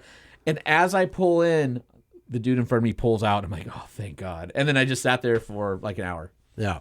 And it sucked. And then I was like, you know what? I'm going to keep going. I'm just going to go to, I know there's a charger in Paso. I was going to Paso Robles, no problem. And then, like, oh boy, I'd been going like 80 and like, and I'm like, easy to do. And I was right at the point of no return, and I made a U-turn and I went back. So I added, I added an hour of my own unwillingness to wait. Again, the truck was fine. Yeah, it was just the infrastructure that sucked for this road trip. Did I make it? Yes. Yeah. Did it take 3 hours longer than it should have? Yes. Do I love my truck any less? No, it's a great truck. Yeah. How'd you decide on the Rivian? Well, Transamerica Trail had a That was a very huge profound impact. effect on me because I went, look, I loved the Ram TRX. I had one. Not only I had one for a year. Well, I remember, I will even say that Johnny was the fanboy amongst the Motor Trend people who was like, F all of you, I'm taking the Ram home. Yeah. And fought, like, I think he brought out a shiv and started stabbing at people in the office and wouldn't give up the key. So you feel differently than Matt Farah then? Yeah, totally. and I was like, the least interesting part of the TRX is the engine. I was so impressed by how it handled. Yeah. And we were, me and this guy, Scott Evans, we were flying around on some dry lake bed, like, oh my God. Like, so I loved the way it handled, right? And I loved the 707 horsepower. Well, guess what? The Rivian handles 2 or 3 times as good, and it makes 835 horsepower, and it makes 300 more pound-feet of torque, right? And then, we went off-roading, and like it was better than the TRX was off-road. A lot of the TRX's problems were the fact that it was so big. Yeah, like it's where we trees were, and you guys were on the forest part of it. I was in the mountain part of it, Right. but we were on Black Bear, Black Bear, yeah. where we literally had 2 or 3 inches to spare with the fender not hitting the rock wall and the shelf wall. Is this the one where you had TRX as a chase truck? Yes. Okay. Yeah, that was Johnny's TRX. got it. Yeah, but so the Hummer H1, right, is like 86 inches wide. Sure. TRX is 88. You know what I mean? It's a big old thing. Well, it's funny when you see it next to an H1, if you ever see one parked there, Yeah. you're like, I remember an H1 being giant, right? It was a military and then, right. machine. Yeah, and then tank. a TRX is parked next to you going, what is that funny micro machine sitting right there? I got to tell the story. Taller, it's I wider? got to tell the story about the TRX in the forest, because this. I think your listeners will really like this story. They'll like the story. I wrote an article about it called "The Tree," and so what happened was we're in Mississippi and we're on the trail, and there's a washout, and it's like just a 4-foot sheer drop. There's no way to go down into the wash. Bunch of people, locals, riding around on ATVs with like AK-47 shooting rattlesnakes, as you do in Mississippi. And we're like, hey, what should we do? And they're like, oh, there's a little path maybe you could get through, but if not, you got to go back. And like, we couldn't go back because it would screw up everything, because we had planned this trip so well, right? Tell me you got out and you shot rattlesnakes with their AK-47. No, there was no Damn. shooting. No, there was no shooting. Machete did come out, and the reason the machete came out was that I think these people had like cut some trees down so you could get their ATVs through. So the 2 Rivians fit, and the Ram just wouldn't fit, and we bashed in the rear fender, and we tried everything, and we just couldn't do it. So we brought a chainsaw. Christian Seabaugh, who works for Motor Trend, who's from Brooklyn, he bought an electric chainsaw. He bought an I know. Which, look, you know what? I sometimes if I go off roading, I carry an electric chainsaw because it's it's convenient and it's light and whatever. But if you're going in the woods, 700 miles off roads through Mississippi and hickory trees, which is like the hardest wood known to man. So these are hickory trees. This is what they make walking sticks and spikes out of. So okay, all right, we got to do it. We got to lose this one tree, right? So we plug it into the Ram. Nothing. So the Rivians are through. So I'm like, hey, bring a Rivian back here. We got to plug this chainsaw in. Plug it in. It's got a big inverter. Totally cut the tree down. And then I made a post about it on Instagram. So we're driving. About 45 minutes later. I don't know if you met Lily from Rivian. She wasn't on my way. She won the Rebel Rally in the R1T. Yes. We had her in our OVR LA Auto Show display. Super. She's great. She's like, we have a little problem. I go, what? You just talked about a tree being cut down. Cut down a tree. And I'm like, and? Yeah. And she's like, well, that's not really the message that Rivian wants to put out there. I'm like, but it's realistic. I'm like, yeah, but the TRX wouldn't fit. Yeah. So we use the Rivian to operate an electric chainsaw. And like, oh, but you cut down a tree. That's bad tree. news. And so I start freaking out. I'm like, let's knock it off. Like, come on, man. Yeah. And then she's really like, I'm getting a lot of pressure from her. And I'm like, Google, I'm like, there's 86 billion board feet of lumber in Mississippi. You're fine. Like, it's one tree. Like, and then I'm looking at the Rivian, has a wood dash. I'm like, where the did this come from? Yeah. And it's, by the way, it's a real wood dash. It is a real wood dash. And I asked them, I'm like, is this real? Yeah. No, it's real. I'm like, tree!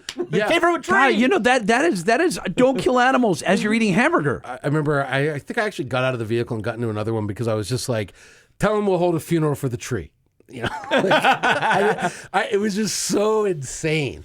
But anyways, yeah, it was so that's when I really Did they finally what came of that? Just nothing? It just died, or they ran into my stubbornnness, and Yeah, we had one of those on ours where they thought that maybe we went too fast and we in the mud, it's muddy field, and it was like it's off-roading. Like at some point, you guys had, so I haven't told the story before, and I think everybody is. So do you remember the picture of me in the blue 392 on two wheels? Oh yeah. So Jim Morrison, who was head of Jeep at the time, who's not there and probably still listening to the show, so I'm going to, hopefully he's not mad I'm telling the story, but I feel like statute of limitations are probably up. So we get this photo, and I'm thinking, this is an awesome photo. So back in the day, there was another journalist who, by the name of Ben Stewart. Right. Yeah, Ben Stewart. Yeah. So back in the day in four-wheeler, there was a famous photo of a yellow Nissan Xterra on two wheels at the exact point of going over, but he saved it. And it's this crazy photo that forever will live in the annals of four-wheeler. So I posted me in this blue 392, and I texted Ben. I go, who did it better, right? And we were laughing about it. He's like, oh, you going to post it? I'm like, I don't know, should I? So I post it. And it's up there for a little bit, and I started getting phone calls from people. And the PR team at Jeep is like, hey, Yeah.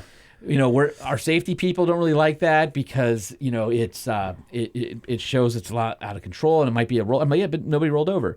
Oh, well, you know, and I pushed back and I said, no, it's a great photo. So Jim calls me and I can't remember if he called or texted me, but he goes, are you going to take that down? And I said, no. And he goes, why? And I said, because right now nobody's talking about Bronco, and there's an awesome photo of a 392, and in 24 hours it'll be out of the news cycle.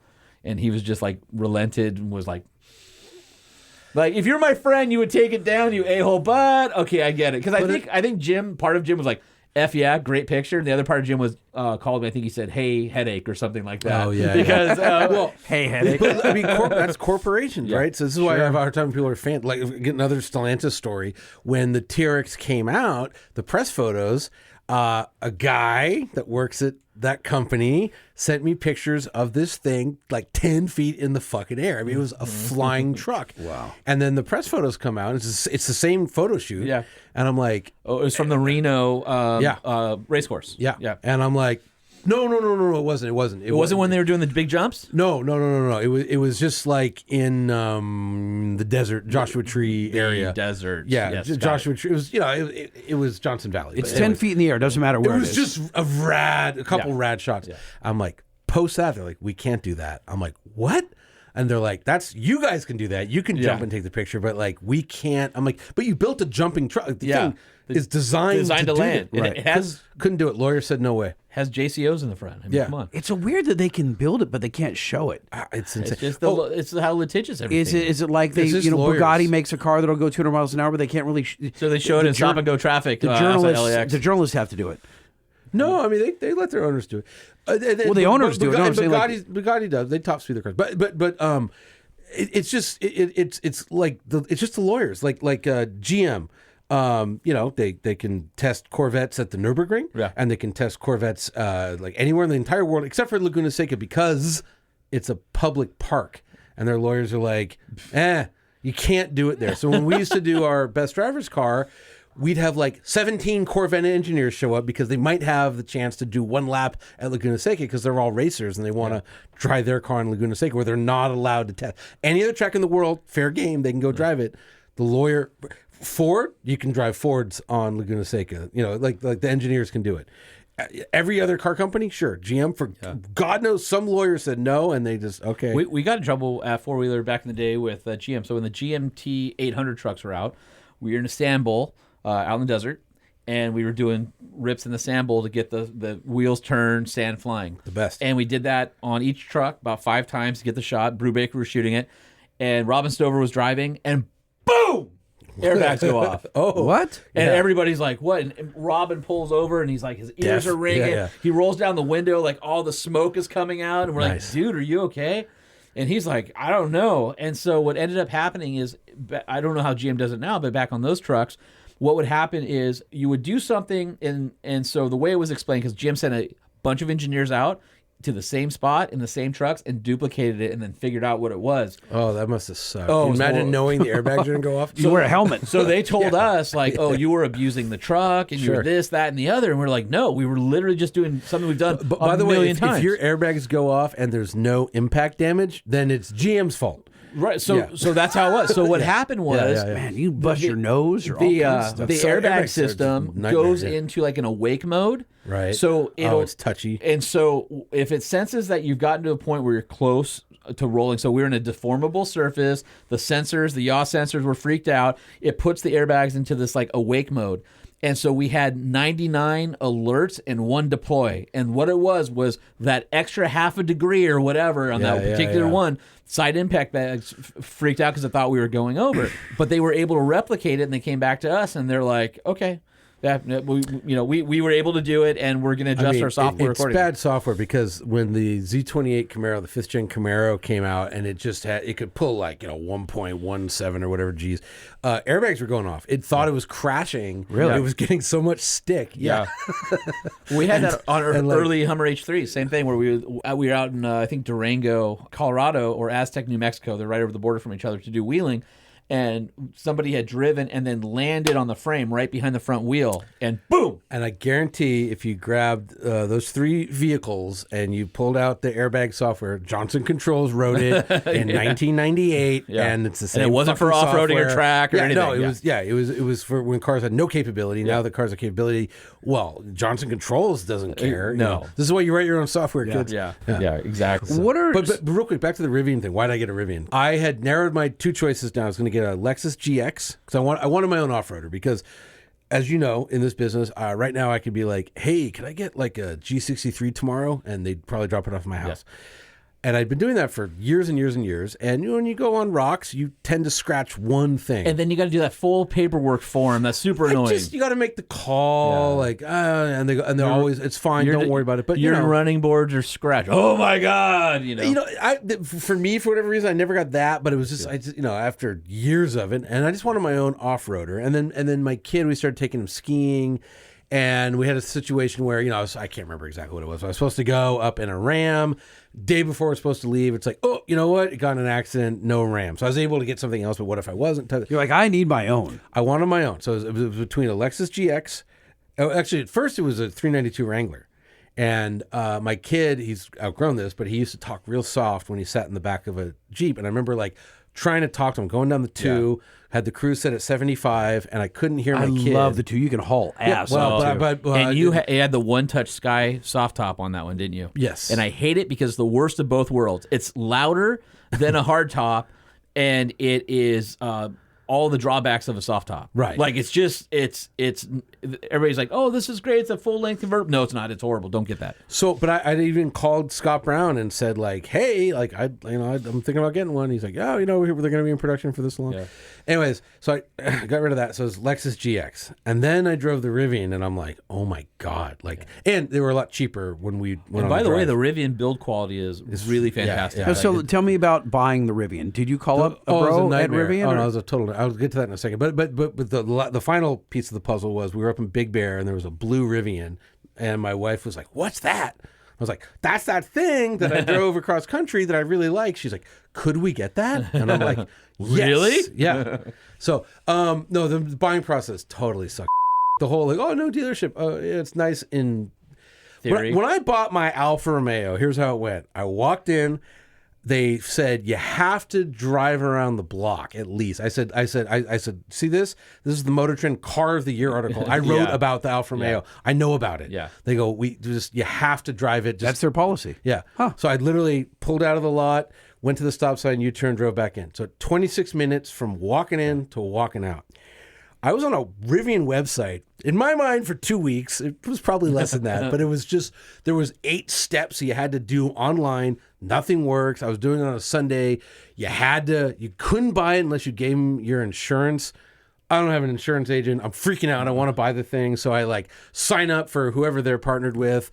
And I'm mental note, cancel this within 30 immediately. days. It would have been awesome if you got Tesla insurance. Because I heard that you can have Tesla insurance with any car. Maybe. Have you heard that? But I don't know. I was just like, I literally wrote an article. I can't remember what they called it. You could Google it, but it's like, I bought a Rivian and it was a total nightmare, something like that. And everyone's like, oh, you're being a drama queen. And I've had friends since that bought one. They're like, dude, you were like 100% right. And I was like, I love the truck. I'm trying to give you my money. Yeah, just take money. Like, how come I can buy an Alpha in 26 minutes? Yeah. And it was like a weekend project with the, and it's like you get stuck. So you have to like text a Rivian guide and they don't know anything. So there's no chat bot on the right-hand corner where There you can, might have been a there's chat live bot. chat? Look, yeah, but that I can feel your frustration now all this time later. Sucks. PTSD. And the other thing was at the time you couldn't lease it because I have my own business, so I wanted to lease it through the business, and you couldn't. So I was like, oh my god, like I have to buy it. Which I'm glad I bought it because I'm probably never going to get rid of it. Type truck.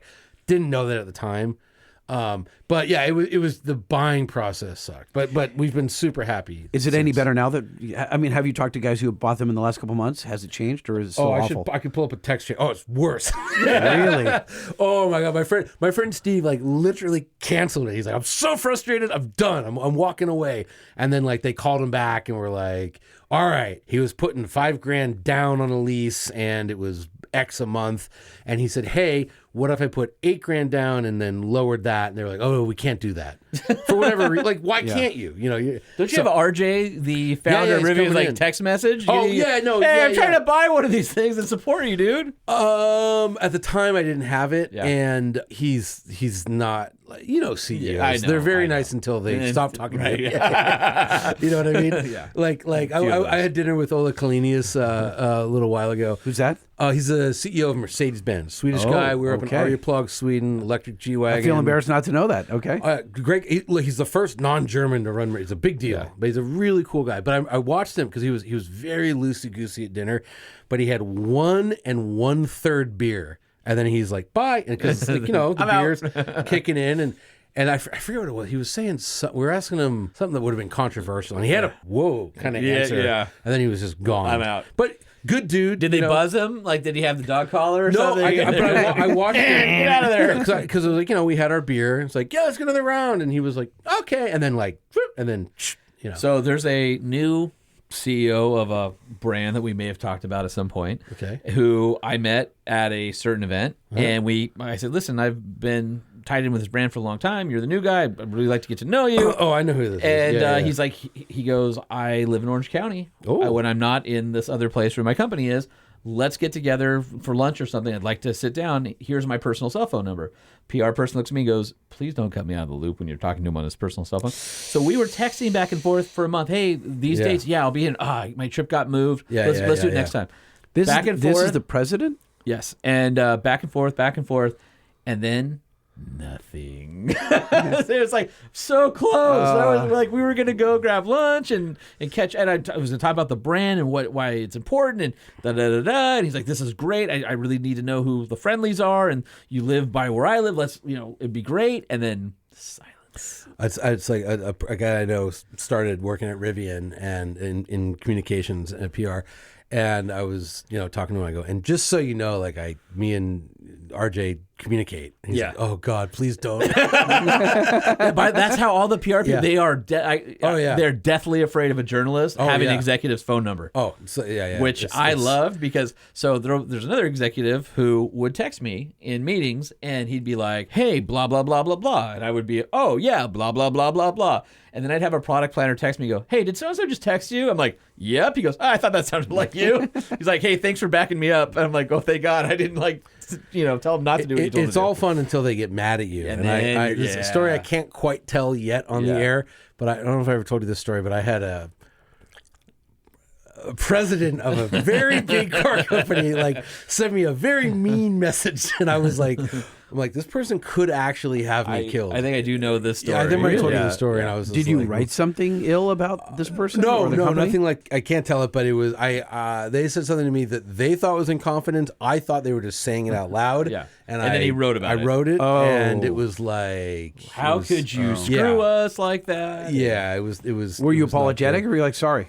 I dropped my phone and I sat there and I was like, literally that's going through my head. I'm like, this person could have me killed. Like they have that kind of. Well, that was like me with the Raptor stuff when the first gen Raptor when it broke that, and I was waiting for 4 people in black suits and crowbars to come to my front door. Well, so what happened? I can leave out names and brands. What happened? I'm sitting there and I'm like freaking. I'm like, oh my god, what do I do? What I really f***ed up. This is the end of my career type thing, and then. His personal PR person calls me and is like, I think we can all agree that Mr. X is a classy guy. I'm like, absolutely. Mr. X is, wow, what a great, and in the heat of battle, sometimes things are said, and he really likes you and respect. And I'm like, he's not going to kill me? Cool. All right, I'm in. I'll take it to my grave, I promise. So, meanwhile, the Truck Show podcast. Have you had run-ins like that before? No, obviously this one left an impact on you. But no, I've had 3 PR people. I'm very proud of this. Okay, I've been banned for life once by Ferrari. I want to get to 3. Peter Robinson famously was banned for life 3 times by Ferrari. All right. I've had 3 different PR people say, never in my career, over stuff I've done. But the PR people don't frighten me. I mean, if you're listening, I love you all, but you're just not scary. No. You take away my meal ticket for a little while, but you're a flack. I'm a hack. Or whatever. So back in the day, I don't know, 40s, 50s, 60s, 70s, was there a time then they would have a journalist whacked? No, I'm serious. But, I mean, think about what happened to Ralph Nader, right? I mean, GM tried to entrap him with hookers. I mean, you know what I mean? They did like that. Yeah. Why did they do that? Because he wrote a book saying, hey, by the way, it wasn't just the Corvair. The first chapter was about the Corvair. Everyone has short attention spans. By the way, the book came out in 65. They had totally redesigned and fixed everything he's talked about with the Corvair in 64. So he was just saying, this is how bad it was. And then in DeLorean, in his book, On a Clear Day You Can See General Motors, he said, by the way, GM executives, I think 2 had lost children in Corvairs and 1 had horrible brain damage, and they kept their mouths shut because they're company men. So Nader just said, the Corvair, which they'd already fixed. Already fixed it. It wasn't on sale.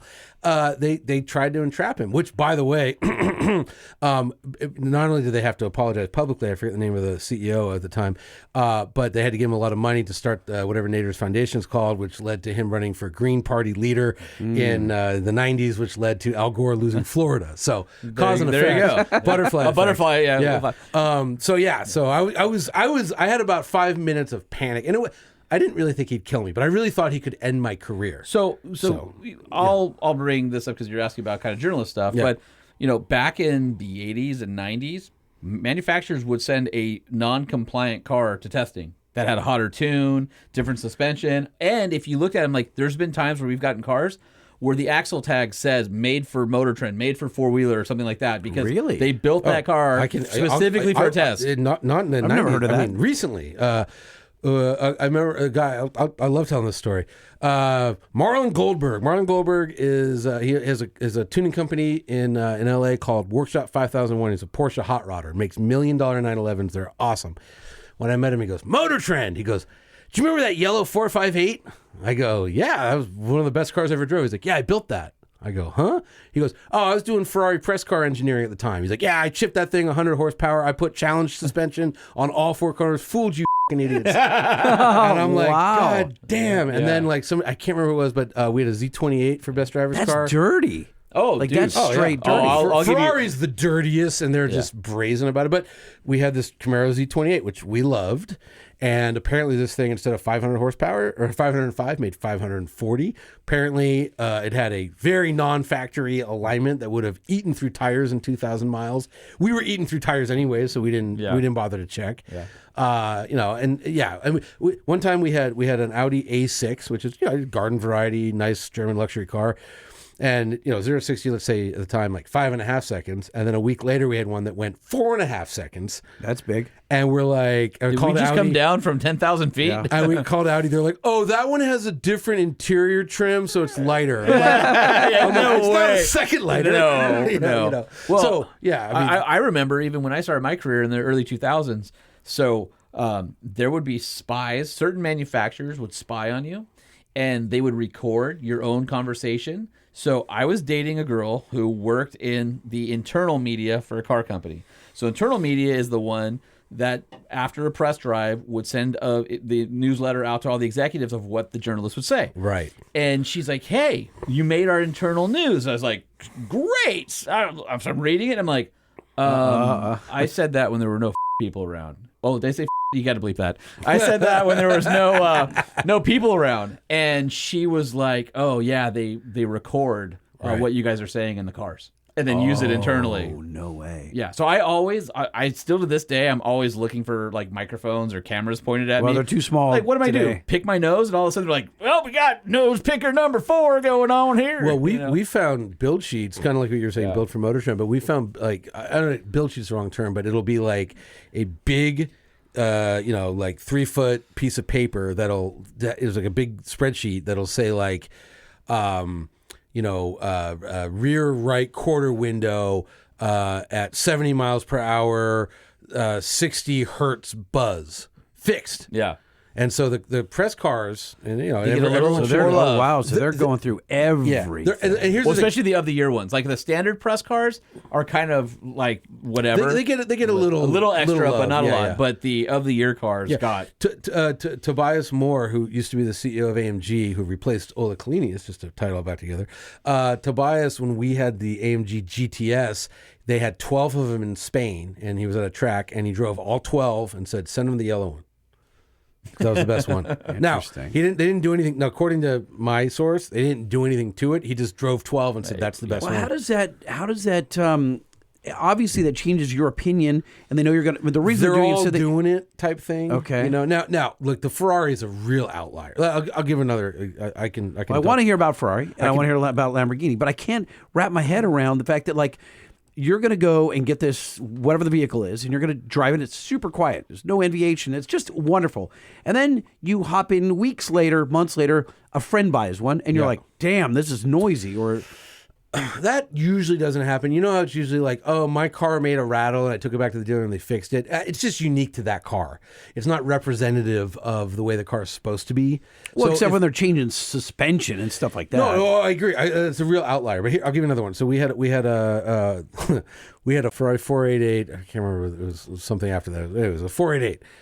And I have friends that have stuff like that, and I've driven them, and Ferrari's real bad about giving you a car when it's new. Usually it's like 2 years later, and they're like, ah. So I've driven them before, and they're nice cars. I forget exactly the horsepower, but 600-ish horsepower. Well, this had 800. I mean, it was like so blazingly, blindingly fast. And I'm like, hey, guys, everybody, this is not stock. I've driven stock, and no one else there. Not only had never driven a 488, a lot of people that particular year had never driven a Ferrari before. And I'm like, this is not not the norm. Yeah. So then we take it to Laguna Seca, and Randy Popes, our pro driver at the time, he did a lap. Did like the 488 did a minute 30. The 488 is replaced by a car called the F8, which has more power, 700 and some horsepower, blah blah blah. We had it during the early COVID. It was like the 2020 or 21, right? Meaning that Ferrari couldn't really get the advanced team on it to cheat it up, right? So we take it back to Laguna Seca, same program, and it's slower than the car it replaced. And it's like, it's a lot, it's a problem. And like the PR guy pulls me aside, he's like, I don't know what to do. Because at that point, Randy's like, I'm not taking it. Does he literally say that? I don't know what to do? He's like, what do I tell Italy? And I'm like, you tell Italy if you stop taking steroids, you get weaker. If you take steroids, you got to stay on the roids. You got to have the juice. And he just looked at me. He doesn't work there anymore. And he's like, So yeah, this happened. And we write about it. I mean, that's why I was banned from driving. It lasted until what did you say? Do you like it's on roids, or do you say like they chipped it, or what they do? I think we said they forgot to cheat. That way. But no, the reason I got banned was we had a F12, and they gave me the car, and they said okay, and sometimes they'll say, hey, we have one. Are you interested in driving it for a week? Yes. Okay, listen, you can't weigh it. You can't test it. You can't put it on a track, and you can't compare it to any other vehicles. What? And this, it's real common, especially in the upper echelon things. Like Rolls-Royce, no comparison test. Can't do it. You agree to it, so you don't want to go back on your word. However, this was like the fifth F12 that we'd had as an organization, and it's like, how many more first drive impressions do you want? So I said, Angus, this is when Angus was editor-in-chief. I was like, what if we broke every rule they gave us? That would be a great story. He goes, let's do it. So we rent Laguna Seca, we get a Corvette, and we get a 911. And turns out Ferrari said the thing weighed 3,500 pounds, weighed 4,004 pounds. They said it hit 60, and I'm making this up, but 3 seconds, it took 3.5. It was... Everything was wrong. It was a tenth, and this is a $400,000 car. It was a tenth quicker than a Corvette, stock Z51 C7 Corvette, and it was a second quicker than a 911 Carrera S. To Ed Lowe's credit, Ed went in the car and he found the GPS tracker, and then we went to Home Depot and we bought lead plates and aluminum duct Faraday tape. cage. Yeah, we cased it in the little transponder, so they didn't know we were at Laguna. I don't know if it worked, but they were so mad. And then the kicker to the whole story is, when the story went live, I was in, let's say, Spain or Portugal. Spain, I was with Camisa, who at the time was at Road and Track, and I show him my phone. I'm like, we waited. And he doesn't even look at me, just gets on his phone, just starts typing away. Road and Track gets the car 2 weeks after we had it. It weighed 3,800 pounds. Yeah, what did they take out of it? Door beams and airbags. I would guess. I don't know. Who How do you knows? pull 200 pounds out of a leather-lined Spare car? tire? Probably doesn't even have a spare tire. But right? it was you're banned. No more Ferraris, and Ferrari didn't talk to Motor Trend. Joke's on you, I've never had one. How did it was 18 months of I think we went on one launch, but it was they put us on the last wave. And It was miserable. The bad driver How do wave. they? Let's do two questions. How do they get away with it? And B, how does You agree Ferrari to it still beforehand. need? You do. Oh, that's right. Yeah. Okay. Yeah, that's how you get the car. And how does Ferrari still need press? They don't. They don't need us. So And why we're do they do very aware of that. They have PR Is it people. ego? No, I mean, they want. They need their customers to still be able to brag about it. Yeah, you need to have some record of the car. There's a thing called an Aston Martin 177, so one of 77, $1 million car back in 2009, let's say. Had this brilliant idea, the car is so special, journalists can't drive it.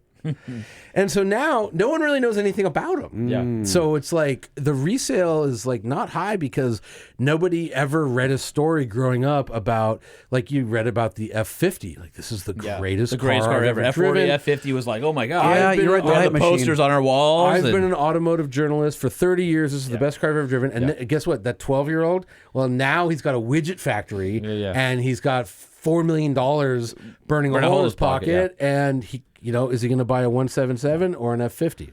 So can we talk about Tesla for a second? Yes. So Motor Trend has had a really close relationship with Elon. Had. And really? It went sideways? When? Well, that was just no relationship. There was a point where Ed Lowe at Motor Trend would text Elon about something about the car, and he would send back a eggplant emoji.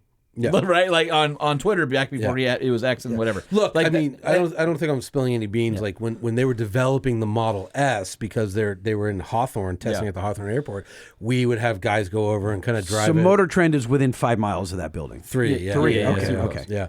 So we were super close, and then we got one. We named it our car of the year, and I'll always tell the story. It was the first, as far as we know, and it's hard because, the history of Motor Trend, but as far as we know, it was the first unanimous vote for a car of the year since it used to be, before Angus showed up, it had to be a unanimous vote, but they would just keep them there for 12 hours until somebody gave in. Browbeating each other down. But and I remember I was one of the 11 people that voted. 11 hands went up, and I remember asking the room, and there were some real veteran-y guys in there too. I said, has anyone here, either professionally or personally, called this thing vaporware? And 10 of the 11 hands went up. The one that didn't was Ed Lowe, and he was just yeah, my mom said if you have nothing nice to say, don't say anything, because we just thought it was BS, and the car was actually really, really good. But yes, so we used to be close. We are no longer. Well, and so a couple things. They got rid of their PR department. So unlike every single other car company, they literally have no PR department. So I can't call and go, hey, what are the specs on this vehicle? Can I drive a Cybertruck? But they clearly have brand ambassador, or not brand they'll ambassadors. call you and determine if you're someone they want to work with. They'll say, They're "Would you calling like-" you and Marquez Brownlee and whoever else. Well, hang on. right? Well, that guy left, so I don't know who's doing it now. He left recently. So now there's nothing. And when we got in to see Cybertruck early, so it was Kim Reynolds, Mark Williams, Ed Lowe, myself and Christian Seabaugh. Motor Trend people. Motor Yeah, Trend all people. Motor Trend people, I was yeah. the only non-Motor Trend person because I was at four-wheeler, and for some Mark weird Williams reason, was. yeah, that's true. Yeah. So they said, hey, we've got this opportunity. You're a truck guy. We think you should represent truck stuff at Motor Trend, and let's go. So that was fascinating, and I've told you that story and kind of the background and all that kind of stuff. But I feel like after that, it just like nothing. Yeah. Like, I don't know if it's like talking into a well or... I mean, we had, like, the first time we drove a Cybertruck, Eric Tingwall, who's our testing director, he texted me. He's like, hey, you have a big social media following. Could you ask your fans that we can't get one to test? That's how we got that one. Yeah. And then we tested the Cyber Beast. It was Kyle Connor from Out of Spec Reviews, lent us his. We nothing. We got nothing. And but they did give, like, certain journalists... Or journalists, content creators. yeah, Let's be honest. exactly. Content creators. They gave them Cybertrucks, but just 3 or 4. So yeah, as far as I know, there's no more relationship with Elon. The only one who really talked to him, well, Angus did, but I don't think Elon ever like had a personal relationship. Yeah. Ed did for a little while, and I think that's as far as I know, is completely gone. which is weird considering that they won Car of the Year a couple times. No, just the one. That was a big sticking point. Was that we didn't give it to Model X. Yeah. We didn't give it. In retrospect, Model 3, maybe we should have given it to Model 3, but it's one of those things where we'd had a real buggy one. Yeah. And the early ones weren't great. Yeah, it was just, this one was just buggy, and it was like, and we were just, and you know, I was a little freaked out by like the autopilot, which was like, you know, tried to put me in the dirt several times, like really aggressively, like, you know, so I was like, I don't think this should be our car of the year. It's dangerous. Safety is one of our criteria. Sure. And I fought pretty hard against it, you know. So, anyways, yeah. So as far as I know, there's no relationship, you know. So how does that make you feel with your $100 still safely tucked away at Tesla? Yeah, I mean, the night that they did the debut and the glass broke and all that stuff, I threw down my $100. Yeah, so did I. Yeah, it's still there. Yeah, and it's still there. I don't know what's happening. They didn't offer to return it, and I don't even know if I think it's refundable. It's refundable. Yeah. I was gonna do it, and then I think it was Ed. We were talking about Ed a lot. I should get Ed on the show, but I think Ed was like, no, keep it. Like if you don't want it, you could sell it to somebody for $200 or something. You know. Yeah, And I so- didn't. My wife was like, "It's the ugliest thing." She had like a really adverse reaction. Like when I saw her, when I showed it to her, she's like, Very "That's visceral." She's like, "No, don't." Like I realized she's like, sometimes you're ironic talking to me. She's like, "I know you think it could be funny, or it could be it's good for your podcast." Blah blah. She's like, "That's bad for me." She's like, "Don't buy that." She's like, "I don't like that at all." It's funny. I want to ask you this, Sean, in a second. But like when I first saw it, I was like, "Wow!" I was like, "That's amazing that they're going to do that." What was your reaction? There's a photo of all of us from Motor Trend staying next to Franz, who's the lead designer. Franz von Hohlhausen. And, and Franz said, "This is basically something I drew when I was in elementary school." And Elon said, "Let's build a truck." And I'm like, "Can we build this?" And he said, "Yes." And so it was one of those things where we walked into the Quonset Hut Design Center there at the airport, and they had it, and it was on a turntable, or it was on a platform, I think, above the floor, and then around were other competing vehicles and full-size line drawings, like engineering drawings on the wall, 1-to-1 scale of the trucks.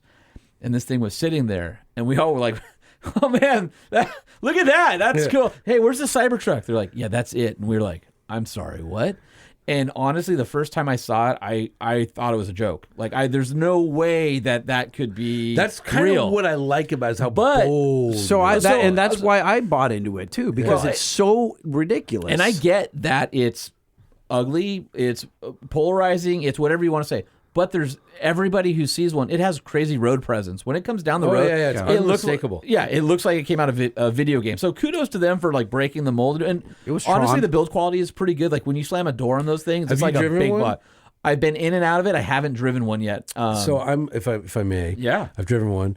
It is neither as horrible or as Good. awesome as everyone says. Right. It's Right right in down the the middle. middle. It's a luxurious vehicle. The interior is nicer than other Teslas. The build quality is better than other Teslas. It rides incredibly well because it's got a huge wheelbase, And big tires. and air suspension, and big tires. But it's like, you know, again, compared to the Rivian, which is real similar. I I feel like the Rivian has more soul. and the Cybertruck is emotionally cold, if that makes sense. And I did a reel where I was up at Unplugged. They're like, hey, we got a Cybertruck. It was like right when they first came out. Oh, yeah, You want to come up and just take That's some the one photos? I drove. Yeah. So I walked by drinking Dr. Pepper, and it was in the background, and I put on my reel like, oh, just out for a morning walk, nothing to see here, and there's the Cybertruck. So like blew up my Instagram. Right. It was funny. But I was more impressed with it in person than I thought it would be. Yeah, here's my thing. So that's our buddy Ben. Ben Schaefer. So he had it. I don't think he's ever thought about a pickup truck before buying a Cybertruck. Right. And so we were at his house. He's like, it's so great. And I'm like, and I'm my Rivian, and I'm just like, well, let me show you one thing. Yeah. And I had a water bottle. Yeah. And I rolled it against the back of the cab of the Cybertruck. And you go, how are you going to get I'm it like, now? go get it, because I'm not going to get it. I'm not crawling in there because it's a 6'8" bed on your knees, and we're in our 40s. Yeah. And then I was like, what's this? And the Rivian, I did the same thing, and I reached in and grabbed it. I'm like, see? Yeah, that's a pickup. It's just... Well, and then, when Cybertruck came out, it was actually 20 to 30% bigger than it is now. And one of the things, yes, the original was monstrously it was big. ginormous. Elon and I, we had this conversation, and I won't talk about everything, but one of the things he asked for was feedback, good or bad. Are we batshit crazy? Tell us what, should we do it? What are your thoughts? And so I know Mark Williams and I sent them a novel. But one of the things I asked Elon is I said he was very proud that it was as wide as a Raptor for stability. And I go, so do the doors, are they Falcon doors? He goes, no, they're regular. I go, they're not scissor doors? No, they open. I go, how do you get in and out of it? And Elon looked at me, and Elon's interesting. When you meet him, the dude is thinking in 3D. It's really amazing. It drives me crazy. It takes him 30 seconds to answer a question. Because he's got other things going on. I've never, he walks into a room. Or it's a real pretentious move. I get it. But there's no denying he has charisma when he walks in a room. He's the guy. And when you're having a conversation, he's doing other things. He's processing other things in the background while he's talking to you. And it's freaking odd, but he's like Ryan Gosling in that driver movie where it literally takes 30 seconds to respond. It's really weird. So I was talking to him, and he goes, "Well, it's as wide as a Raptor." I said, "Okay, the body of a Raptor is as wide as a regular F-150. It's the track width that's wide. What you guys did was you made the entire body as wide as the track width. So yes, it fits in a parking spot, but you won't be able to open your door." And Elon sat there and thought for a second, and then he's like. And then people are scribbling notes down. And when he was on, I think, Jay Leno's Garage, he talked about how we scaled it down 20% or 30%, whatever it was. And I'm like, dude, that's me. I did that, right? But that was one of the conversations. Because they even told us, we're not truck experts, but we think we solved all the truck problems. And I'm like, seriously, you guys? Come on. Well, so did they build a truck for truck people? Did they build a truck for Tesla fans? I would just say real quick, man, truck person is a big what does that mean? Look, if you want to haul a lot of stuff, it's got a big bed. It's really got to me, it's not a pickup truck. It's a lifestyle vehicle, and it's the same way the Ridgeline is to Honda people as the Tesla Cybertruck is to Tesla people. Right. You're not a traditional truck buyer, but you may need some truck utility, so you're going to stay within that brand and do something familiar. To me, that's where it makes sense. That's the core of their market. Yeah. Again, it's assuming they turn on the lockers and all the off-road potentials there. Right. It's it's kind of like the Rivian, where it can do a lot of the truck stuff, and you can off-road, and it's whatever, it's real quick and all that. Again, there's nothing the stuff that's wrong with it is mostly because it's shaped like a triangle, and it makes getting access to the bed really hard. Yeah. But you know what? Full-size trucks have that problem too because they're tall now. Yeah. So it's trucks are just kind of in a weird spot in terms of using the bed. In terms of hauling, we've never. One of the reasons the Gladiator has the size of bed that it does is Mark Allen, who is the head designer of Jeep for forever. He wanted a bed that when he walked up, he could palm the floor from the side. Brilliant. And that's why you can easily access a Gladiator. Yeah. Whereas if you go on a Super Duty, same cab as an F-150, but the bedside's lower because the truck is so much higher to help you get in. And now Chevy and Ford both have those side steps on the bed to kind of help you reach over. Again, side steps are nice unless you got to take something heavy out. And then you don't have 2 feet. Right. Yeah. So it's just look but the problem with again I'm going to keep going back to Rivian, which I think is just a better electric vehicle, but the air suspension drops, so if you really have to get something heavy out, you can lower it. The Cybertruck also has air suspension. You still can't reach it because it's a triangle. Yeah. Which it's novel, but it's so again, it's not horrible. It's not super awesome. It's just different. Yeah, and it's right in the middle. You know, It's funny that you don't think that truck owners are monolithic. I tend to see it the opposite way, but probably as because a truck owner, I know, but you I feel like you kind of break the mold, kind of like Honda Ridgeline owners kind of break the mold. The truck thing. It's funny because where I work, I see all truck buyers as GM, Ford, Ram, and then a little bit of Toyota, a little bit of Nissan, that type of thing, and they're just. It's all the middle of the country, from San Bernardino all to eastern Florida or western Florida. It's like that's the truck guy. Yeah, but again, it's sort of like you said the Cybertruck's a lifestyle vehicle. The number of Raptor owners I know personally that are like, I've never gone off road. Well, you and I talked so I just saw an article the other Johnny day. and I had this whole the Raptor is the modern day 40. So you hit your 40-year instead of buying a Porsche, you buy a Raptor. Yeah, totally. What? Totally, but it's like people are like, oh, you're not a truck guy. It's like, well, I own a pickup truck. I go off roading with it. I haul garbage to the dump with it. Like, what do you want from me? And you and I talked about this because we were in the vehicle on the Raptor R and the Tremor drive, and we both think Tremor's the sweet spot of the F-150 lineup. That's the best truck that you can get in the F-150 if you're not looking for a very specific use case. Yeah, look, Raptor R all day. It's badass, it's amazing. Like, you're talking about doing rooster tails. Remember how much fun we had? Like, that was awesome. They're like, you have 10 minutes, like, be children. That's pretty cool. The Ford does that. Well, yes, but then the same people, with the Tremor, which is like such a great off-roader, let's go on a dirt road. Put us on a dirt road. I mean, like you could have. My 7-year-old could have a two-wheel drive XL would have been fine on that trail. A Civic would have made it. It was so. I was like. And they're like, halfway through, there's a mound of dirt we'll crawl up, and you're like, oh, hey. Yeah. But the reality is that for most buyers, now the only thing that sucks about that is a loaded Tremor is like $2,000 away from a base Raptor, and the base Raptor has a lot more equipment standard, and so you start getting really close, and you're like, And then the other problem is the ZR2 exists. Yeah, the ZR2. And like, damn, I like that truck. Yeah, it's a great truck. Really like. Again, Raptor R is it's a jet ski. It's just it's all fun. So all the time, all right, so you've got your Rivian, and someone hands you a blank check and says you're going to buy an internal combustion engine powered truck. Whatever you want to buy, you can't. It can't be electric. That's a good question. It can be gas or diesel. It can be street or off road. It would be a ZR2 1500. I haven't driven the HD. My only hesitation is like the 1500 Tremor and not the heavy duty Tremor. I really do like that 1500 Tremor, and it is better on it. But I think I'd take a ZR2. I think I'd take a gas ZR2. I hate towing. I'm not a tower. I have nothing to tow. So gas engine's fine for me. I like the GM V8, and I went off roading in the ZR2 by myself and like just had so much fun. Like it was, I'm like, I think I texted you. I was like, this thing's incredible. Yeah. Like it's just such a great truck. So maybe ZR2. That said, I like the TRX a lot too. Yeah. Well, I'll be interested. I haven't driven an RHO yet with the new Hurricane. So, I'd love to drive that. So being lighter in the front end and all that, with the same chassis, with the new updated tuning, I think that could be really good. And honestly, I still like the 7.3 Super Duty Tremor.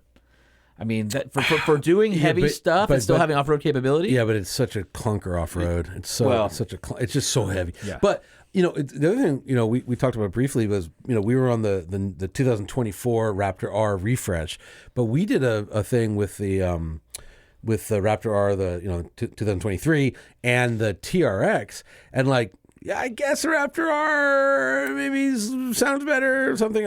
But I kind of like the. I just like. I don't know. I think you came back and you were disappointed, Holman, that it didn't sound as good. Well, so no, I thought the Raptor R was just kind of. I thought the Raptor R docile. was muted until you got into it. Oh well, by the way, you weren't there. You left, but at dinner, some of the engineers they said, yeah, there's a guy named Steve, and Steve will not let any supercharger wine through. What's wrong? Steve's the guy. So, and they finally let like 10% in with a 24. So do you remember the Chrysler Crossfire? Yes. And that was built on the Mercedes SLK that had the compressor six-cylinder with the K. Yeah. And so when you get into the I think it was the Crossfire or the CLK or SLK.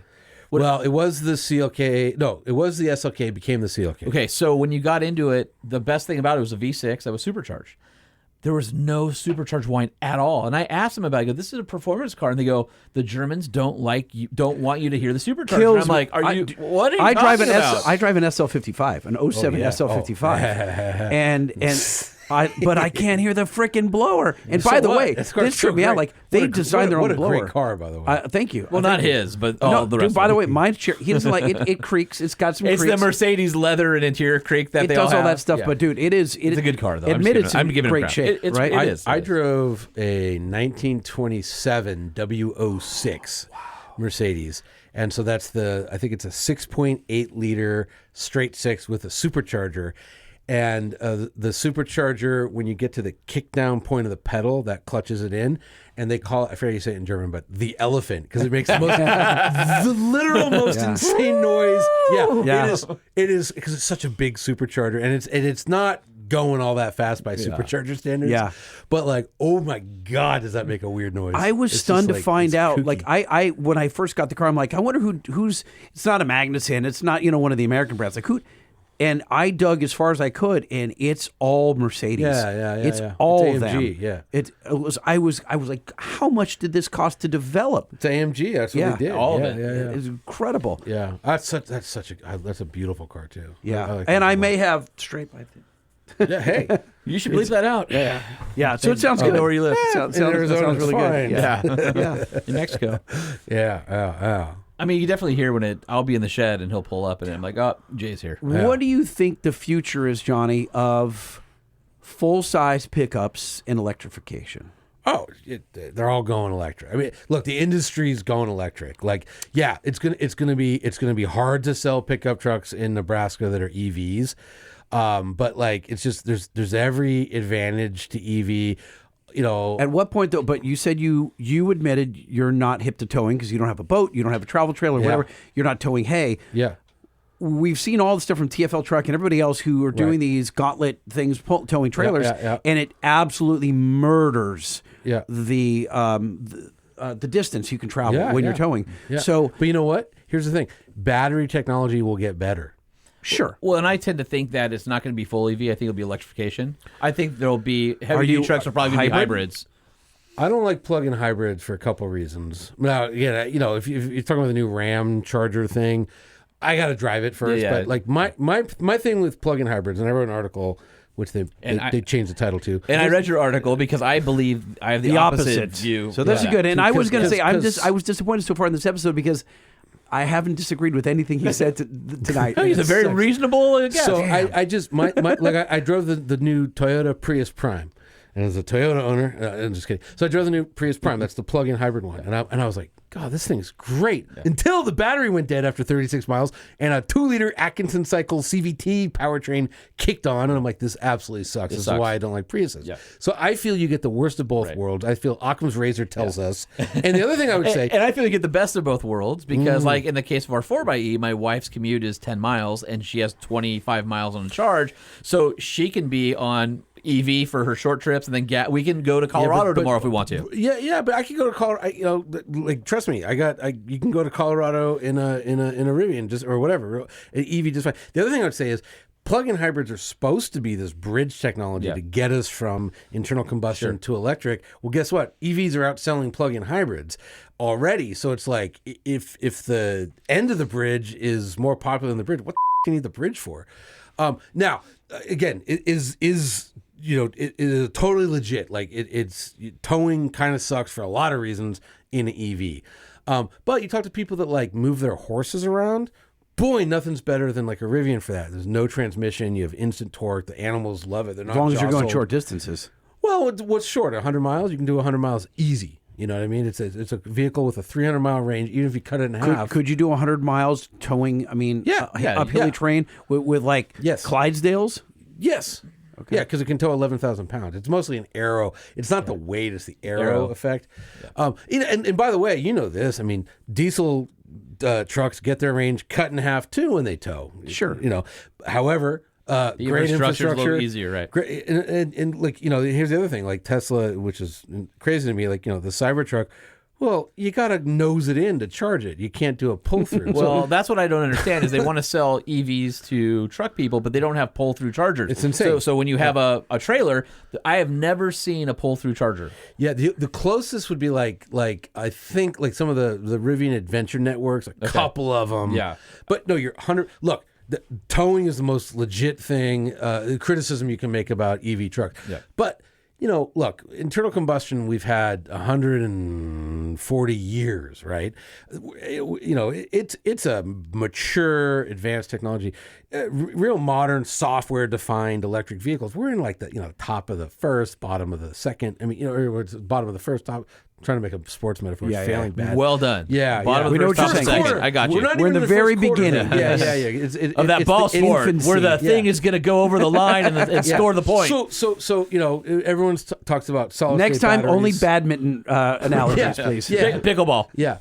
So everyone talks about solid state batteries. Well, okay, what does that actually mean? It means that with the current size footprint of a battery, you would double the energy density. So in other words, if I could go 300 miles tomorrow, I could go 600. But If you it was- double the weight. No, He's saying with solid state. Yeah, I don't. solid No, state. I understand. Same footprint, but is it more dense so it weighs more is what I'm asking. No, it wouldn't double the weight. In fact, you could cut the battery weight in half and still go 300 miles. Right, So by having it. the same weight battery. I agree that once the batteries weigh the same as a full tank of diesel, then it's game over, right? Well, look, who knows what the future holds? I mean, it was impossible. It was lead acid batteries forever until recently. I mean, even 1800s had lead acid batteries, right? Jay Leno said the best thing was, in 1906, a third of the cars sold in America were steam, a third were electric, and a third were gas. You would have, if you couldn't have made a bet, it just turned out, hey, you know what, there's a lot of profit in shuffling oil around,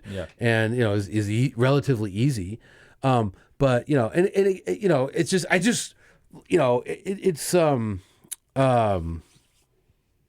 I'm blanking on the guy's name. French guy in the 1950s, French philosopher.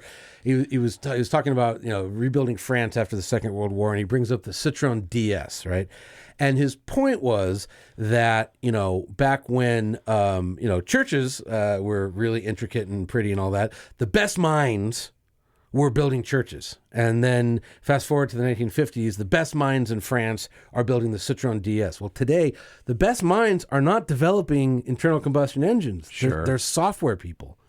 And, this is Jim Farley's point. He hired Doug Field. Well, who's Doug Field? Well, Doug Field was the chief engineer on this. This is an iPhone. Yep. Okay. Then he was the chief engineer on the Tesla Model 3. Okay, then he went back to Apple for the aborted car they were trying to build, but now he's at Ford.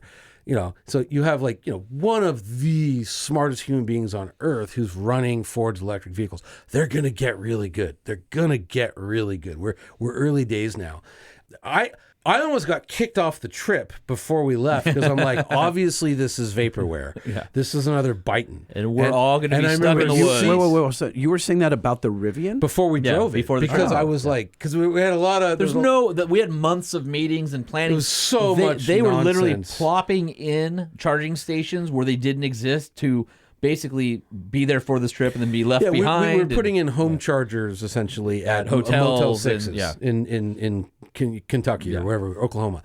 We'd go 200 miles a day in dirt, and then we'd plug in when we got to the motel, wake up with a fully charged battery. But it was, I just didn't, for a lot of reasons. I remember Seaball he's like, you want off? You're off. Yeah. And I was like, nah, I kind of want to do this. It sounds like fun. Meanwhile, they're like, hey, nobody's really comfortable about driving Black Bear Pass. Do you want to be? I'm like, yeah, I'm in because I wanted to experience. I wanted to have that frame of reference. If I'm going to be a journalist and talk about If I'm going to die, I'm going to die in a flaming ball of lithium-ion batteries. Funny you say that, though, because one of the issues with a battery vehicle is on the Rivian at that point, and I think they have brake hold now, when you're on the switchbacks of Black Bear, switching between reverse and forward, it completely decouples the drivetrain. So they did fix that after our drive. We convinced them. There's a lot of things we didn't convince them, but that was one of them. Because what would happen is you'd have to do the switchback where you'd have to do a 15-point turn, and it would completely decouple. So if your foot wasn't on the brake, you go off and die. You could roll right off the edge of the cliff. A lot of left. Yeah, we ran into that a lot. I remember that was we made two criticisms. What metal roof, which they still haven't done. And Was it composite? No, it's glass. Oh yeah, duh. So of we're course. sitting in. Okay, but this is funny. So It doesn't open. It's just a dark glass. It's kit. huge Yeah. piece of glass. But so we were in Georgia and it was hot. I think we were in August maybe. And like the AC, I think they've made it better. I know they've updated, made it better. But like I'm like, guys, and they're like, the engineers are in the back. They're like, oh, it's fine. And I'm like, it's not fine. Anyways, we got to Mississippi. It was 106. It was like August. 100% humidity. And they're still in the back, and they're like, they're so miserable. And You're I'm not like, fine, are you? and they're like, okay. But do you remember Shaheen, the PR guy? So he's over at Scout now. He's at Scout. I feel 100% vindicated because he was the one pushing back. He's like, you don't understand EV. He had a software background. He was also at Tesla, but he's like, people want glass roofs. So anyways, I love glass roofs. I don't like but it because to open, body too. integrity isn't as good. Cut a big hole in the metal, and then eventually off-roading, you'll get creaks and rattles. I And don't so care would- about that. I care about it's like here. Look at this. Hot. Okay, this was today was probably 80 degrees at my house. 117. 117. And by the way, my roof is tinted as dark as the guys would tint it because they said if it went blacker, it might crack the glass. Anyhow, I'm at a car show. I see Shaheen. He goes, "Hey." Because he got he was at Rivian. He got the updates a week earlier, and there's some cool update he wanted to show me. And so I jump in his truck, big giant foil thing, and I was like, aha! He's like, you can't tell anyone. You can't tell anyone. So I felt very vindicated. Yeah. But the other thing we said to change was that, you know. And then for me, it was, I know they got rid of tank turn, right? That was something that they had talked about because they didn't want people to like pirouette off a cliff. Somehow Mercedes is like, But, go for we're it. in, you more tank turn. But here's what I thought Yeah. they missed the boat.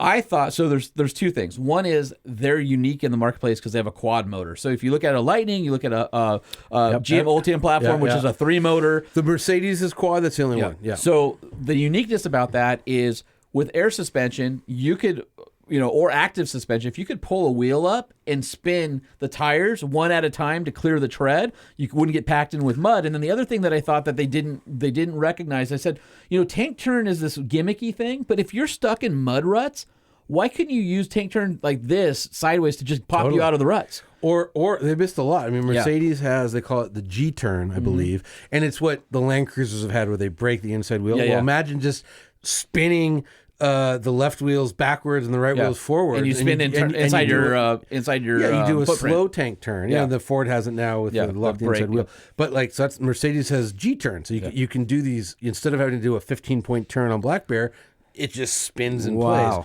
And it's unlimited what you can. Like I've told the story 1,000 times, but I got my truck. There's a watch site called Hodinkee. I'm friends with a bunch of guys that are into watches, but I wrote an article for them. Anyways, they go, hey, we're going out to El Mirage, dry lake bed. Would you bring your Rivian? We want to get some video of it. And I go, oh, that sounds like fun. Cool. And they brought a Range Rover. So I go out in the Range Rover first, 550, whatever it is, horsepower. It's the BMW motor, 527 horsepower, twin turbo Range Rover. It's okay. Rivian, I spent a lot of time on dry lake beds. I've never felt anything as in control. Like literally 80 mile an hour drifts so close to the camera. Rivian suspension is really amazing. Yeah, and so close to the camera that the camera guys are going back. They can't believe it, right? I happened to be on a call the next day with 6 Rivian engineers, and I'm like, why was it so good? And they go, it's quad motors is the reason. They go, because we send X amount of electricity to the motor. They can overdrive one side, right? No, but not only that, they send X amount of electricity to the motor, each motor, and based on the amount of rotation they get, they know if they're on asphalt, grass, sand, they're looking at snow, slip. Oh, interesting. mud. They lit the truck until it gets past 15 degrees of yaw. It literally knows the surface it's on. It knows. Yeah. Crazy. amazing. And that's what you get with 4 motors, So it's just like, oh my god. So the other thing I noticed that I think has been altered too is on the Rivian they had 2 modes. One was rally and one was drift. They still have those. And rally overdrove the rear wheels only. Right. And drift, I can't remember if it was one side, but I felt like rally was way easier to drift than drift mode was. Yeah, I remember liking rally more. I remember we were in that weird engineering mode where it had like 36 parameters. So they hadn't finished anything yet.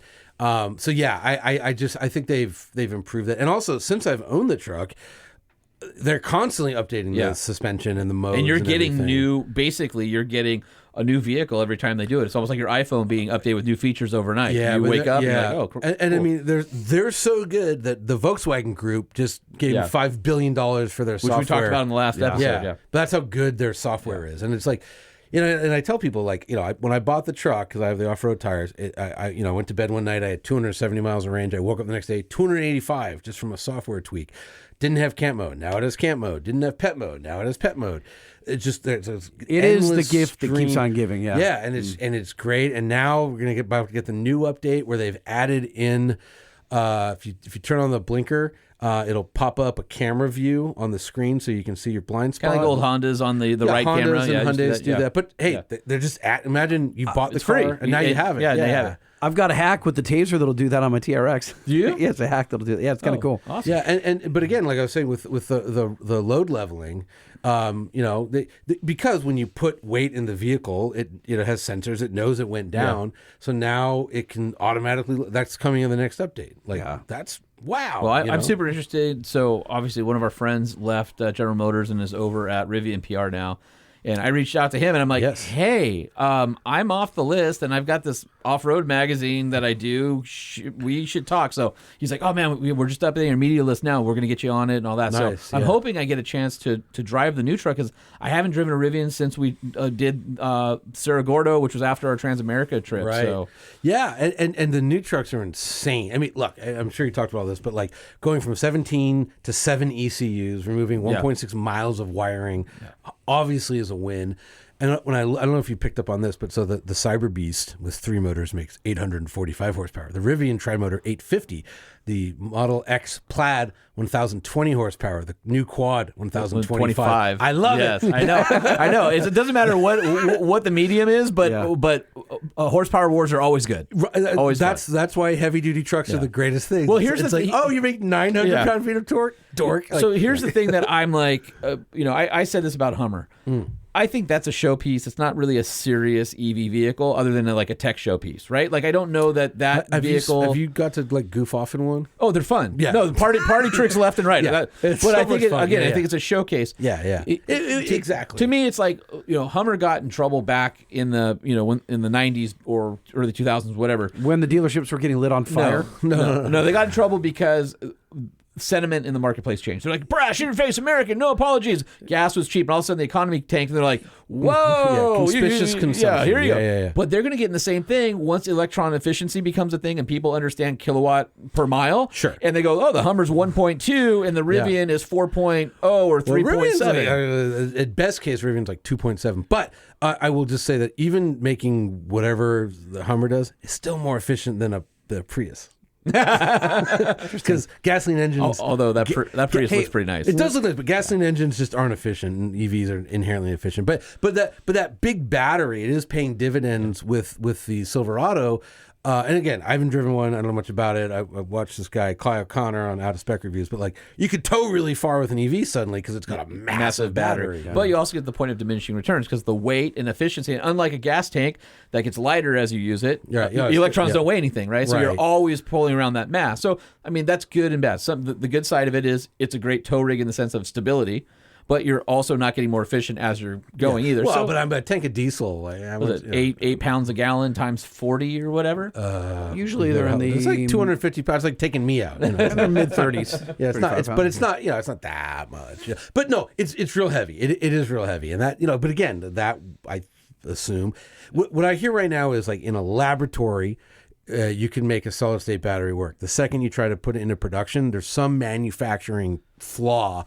There's some wafer thin cathode that shatters when you manufacture it. In a lab by itself, fine.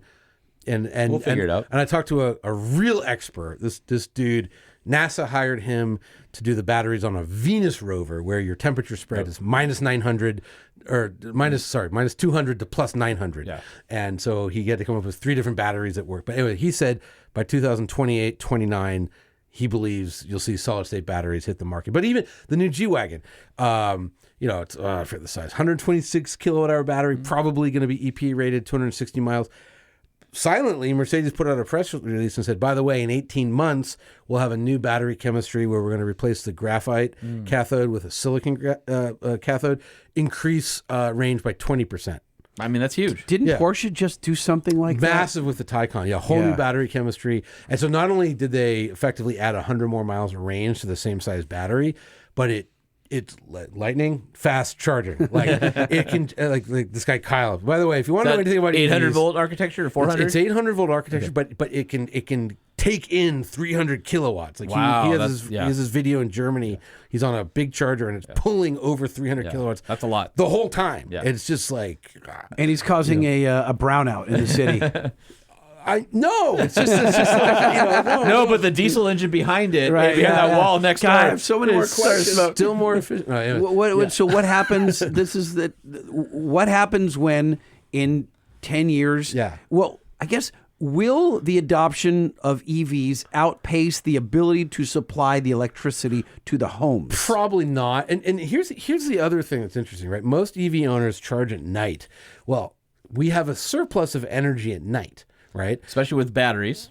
Yeah. With house batteries. Yeah, but the way power, they never turn off a power plant because it's a nightmare to get it started again. So they know that between, here in California, Southern California, between 4 and 9 p.m., oh boy, it's real hot. Got to run the AC. Got to wash the kids' clothes. Got to By run the way, the it's dishwasher. 61 kilowatt hours or cents a kilowatt hour here at my house between the hours of 4 and 9 p.m. Yeah, and then that's it drops. freaking expensive. Then it's 25. Yeah, right. So you're charging at night.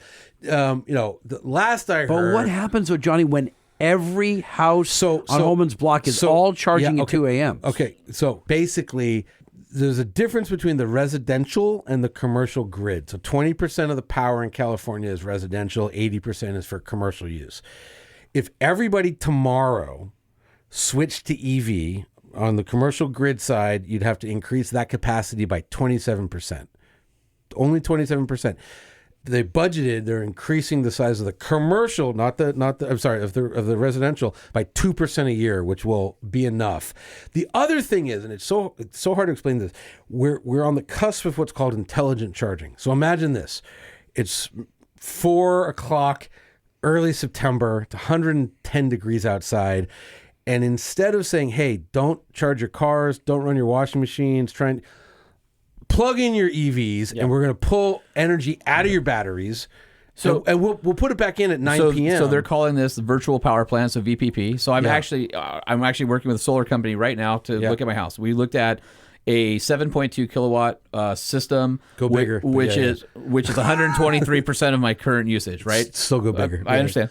I'd like to get to 7.8 because that's my upper roof, and 15, then that gives 15. us 12,000. You say because you know? Yeah, I got 7 point some odd installed, and I would have liked more. So that being said, the big push right now with NEM 3, which is the current standard with the utility, is they're rewarding customers who do batteries like Tesla Powerwalls and things like that. The reason for that is with virtual power plant, to Johnny's point, they're talking about intelligent charging where they pull it out of your car. They don't want to pull it out of your car because they don't want, even though it's partitioned and it'll only be a certain amount, and if everybody took 5% out of their battery pack, then you could solve that brownout issue. But they don't want to leave people with the thought of, oh my gosh, I'll be stranded. So what they're trying to do is switch everybody as solar over to batteries so that during those high peak loads, you would offload your battery for your house, and that would supplement the grid. So they could turn on what they're calling this virtual power plant. So imagine 100,000 homes all at once providing 17 kilowatts out of their Tesla Powerwall back to the grid, and then again that would be returned later to you, and there'd be like a wholesale cost. Or the other thing is that we need to get to bidirectional charging, and James about to do that, and everyone's going to fall asleep. But imagine this: you got this big battery in your electric truck, and DWP or whoever does your power down here, they say, hey, because at night we're making the power we make during the day, can we stick it in your battery for a couple hours? We'll pay you a couple cents, and then we'll take it out. Yeah, sure. So you're making money. Are you gonna make a lot of money? No, it might be $200 a year or something. Yeah, but like whatever. That. It's like, so there's all this you can do with intelligent charging. So and again, we're just getting started. I mean, this is all stuff that's about to happen. It's crazy. Like even just learning about the solar panels, the VPPs, the where the power walls are now. Efficiency of panels. All that stuff. It's fascinating. Let's look at like a taxation. And right now we're in California. I mean, at $4.59 a gallon of gas, it over half $4.02 is tax. Yeah, that's exactly right. Yeah. And it's supposed to go to roads and stuff. Of course, it doesn't make it to the infrastructure. It's ridiculous. This is a real problem. Yeah. So then when we all go electric, Matt, we've talked about Matt Gamble, one of the engineers at work. He's like, we should charge it should be a discharge, not a tax, but we should charge you based on your discharge rate. So if you are going to haul ass around town with your electric car, you're going to discharge faster. You're penalized for it rather than drawing economically, more right? gas. I would say this. I'd say that, and I think we can agree on this. Whatever solution our politicians come up with, It'll be suck and be terrible. So here's the thing I say about that though. I don't know what else. I would say take the $7,500 EV tax credit and just give it to California. Well, here's my thought on that. The reason I don't like Matt's deal is because if I created the energy for free out of my solar panel and it doesn't come off the grid, why should I be penalized how I drive? Right. Because it doesn't affect anybody. I made that power myself. That said, if you're thinking about powering your EV with solar panels, you're going to need about like a million. I mean, Well, for example, I have the small battery on my Aria. It's a 66 kilowatt hour battery. Even that. And the Teslas, the Powerwalls only hold 17.5 kilowatt hours each, which is fascinating. So you two 17 and a halves, right? That's good with the size of panel that I'm looking at for my roof. That's good for in high sun, summertime, for about 3 to 4 days of burning your battery at night and refilling with your solar panels. So think about the small battery on an Aria is 2 times almost 3 times what your house bigger needs. than what your house needs. And then go to like an F-150 battery, which is like 140 kilowatt hours. Or I went GM Mobility House. Not Mobility House. Sorry, the Mobility House is a smart charging company. But GM, what's it called? GM Energy. They went to Dean Martin's mansion. Now, to be fair a little bit to the naysayers, it was a 10,000 square foot mansion. They only lit up 6,000 square feet of it because they didn't want people in one other part of the places. house. But so I was standing there. They had the bidirectional charging. They had a Chevy Silverado EV plugged in, 212 usable kilowatt hour battery. They cut the main breaker to the house. I watched them do it. I walked with the guy behind the house, shut it off, walked into the garage. 32 seconds. We timed it. 32 seconds later, the truck started sending energy into the house. 117 lights, security system, 2 Sub-Zero monster refrigerators, and 3 big screen TVs. It was drawing 4 kilowatts an hour. That's 212 hours of running off the truck. So just to show you how big these batteries are. And by the way, you don't have a 6,000 square foot house with 117 No, lights. right. You know. Well, it shows you He also doesn't even have a how 6,000 square foot lot. it also shows you I have 1,100 square feet. how much energy it takes to move a vehicle against air. Yeah. Like I mean, But remember with an EV, right? So 60% of that energy in your battery goes to forward propulsion, and then you get to recapture between 20 and 30% of it by regeneration. Gasoline's, typically 20 to 25% is forward momentum. The rest is heat and noise. Right. So it's super inefficient, and like even the greatest are like maybe 40%. So, the EVs are, typically 3 to 4.5 times more efficient than an internal combustion engine. And we're not even addressing the elephant in the room is like, we want to stop releasing carbon dioxide into the atmosphere. We really want Let's to stop here doing before you piss off everyone in the audience. But you really want your grandchildren to have a planet. Dude, I can't tell you how many. Hey, land it right there. No. Hell, let's talk about deleting your emissions equipment off your diesel while we're at it. You know what I mean? I'm just I think we can all agree Jonny Lieberman is an asshole, and he hates you, truck owners. I just like my friend ACP Andrew Comrie Picard just drove the 6-wheeled. Even his friends have names that sound pretentious. No, it's Canadian. ACP. He just drove. He's the first one of the Hold on, isn't ACP the band that wears it. the Let him clown tell a makeup? story. Right? They do rap. He just drove to the North Pole. First people in history to drive wheeled vehicles to the North Pole. And once you get off the Canadian continent, or the North American continent out of Canada, you're on sea ice.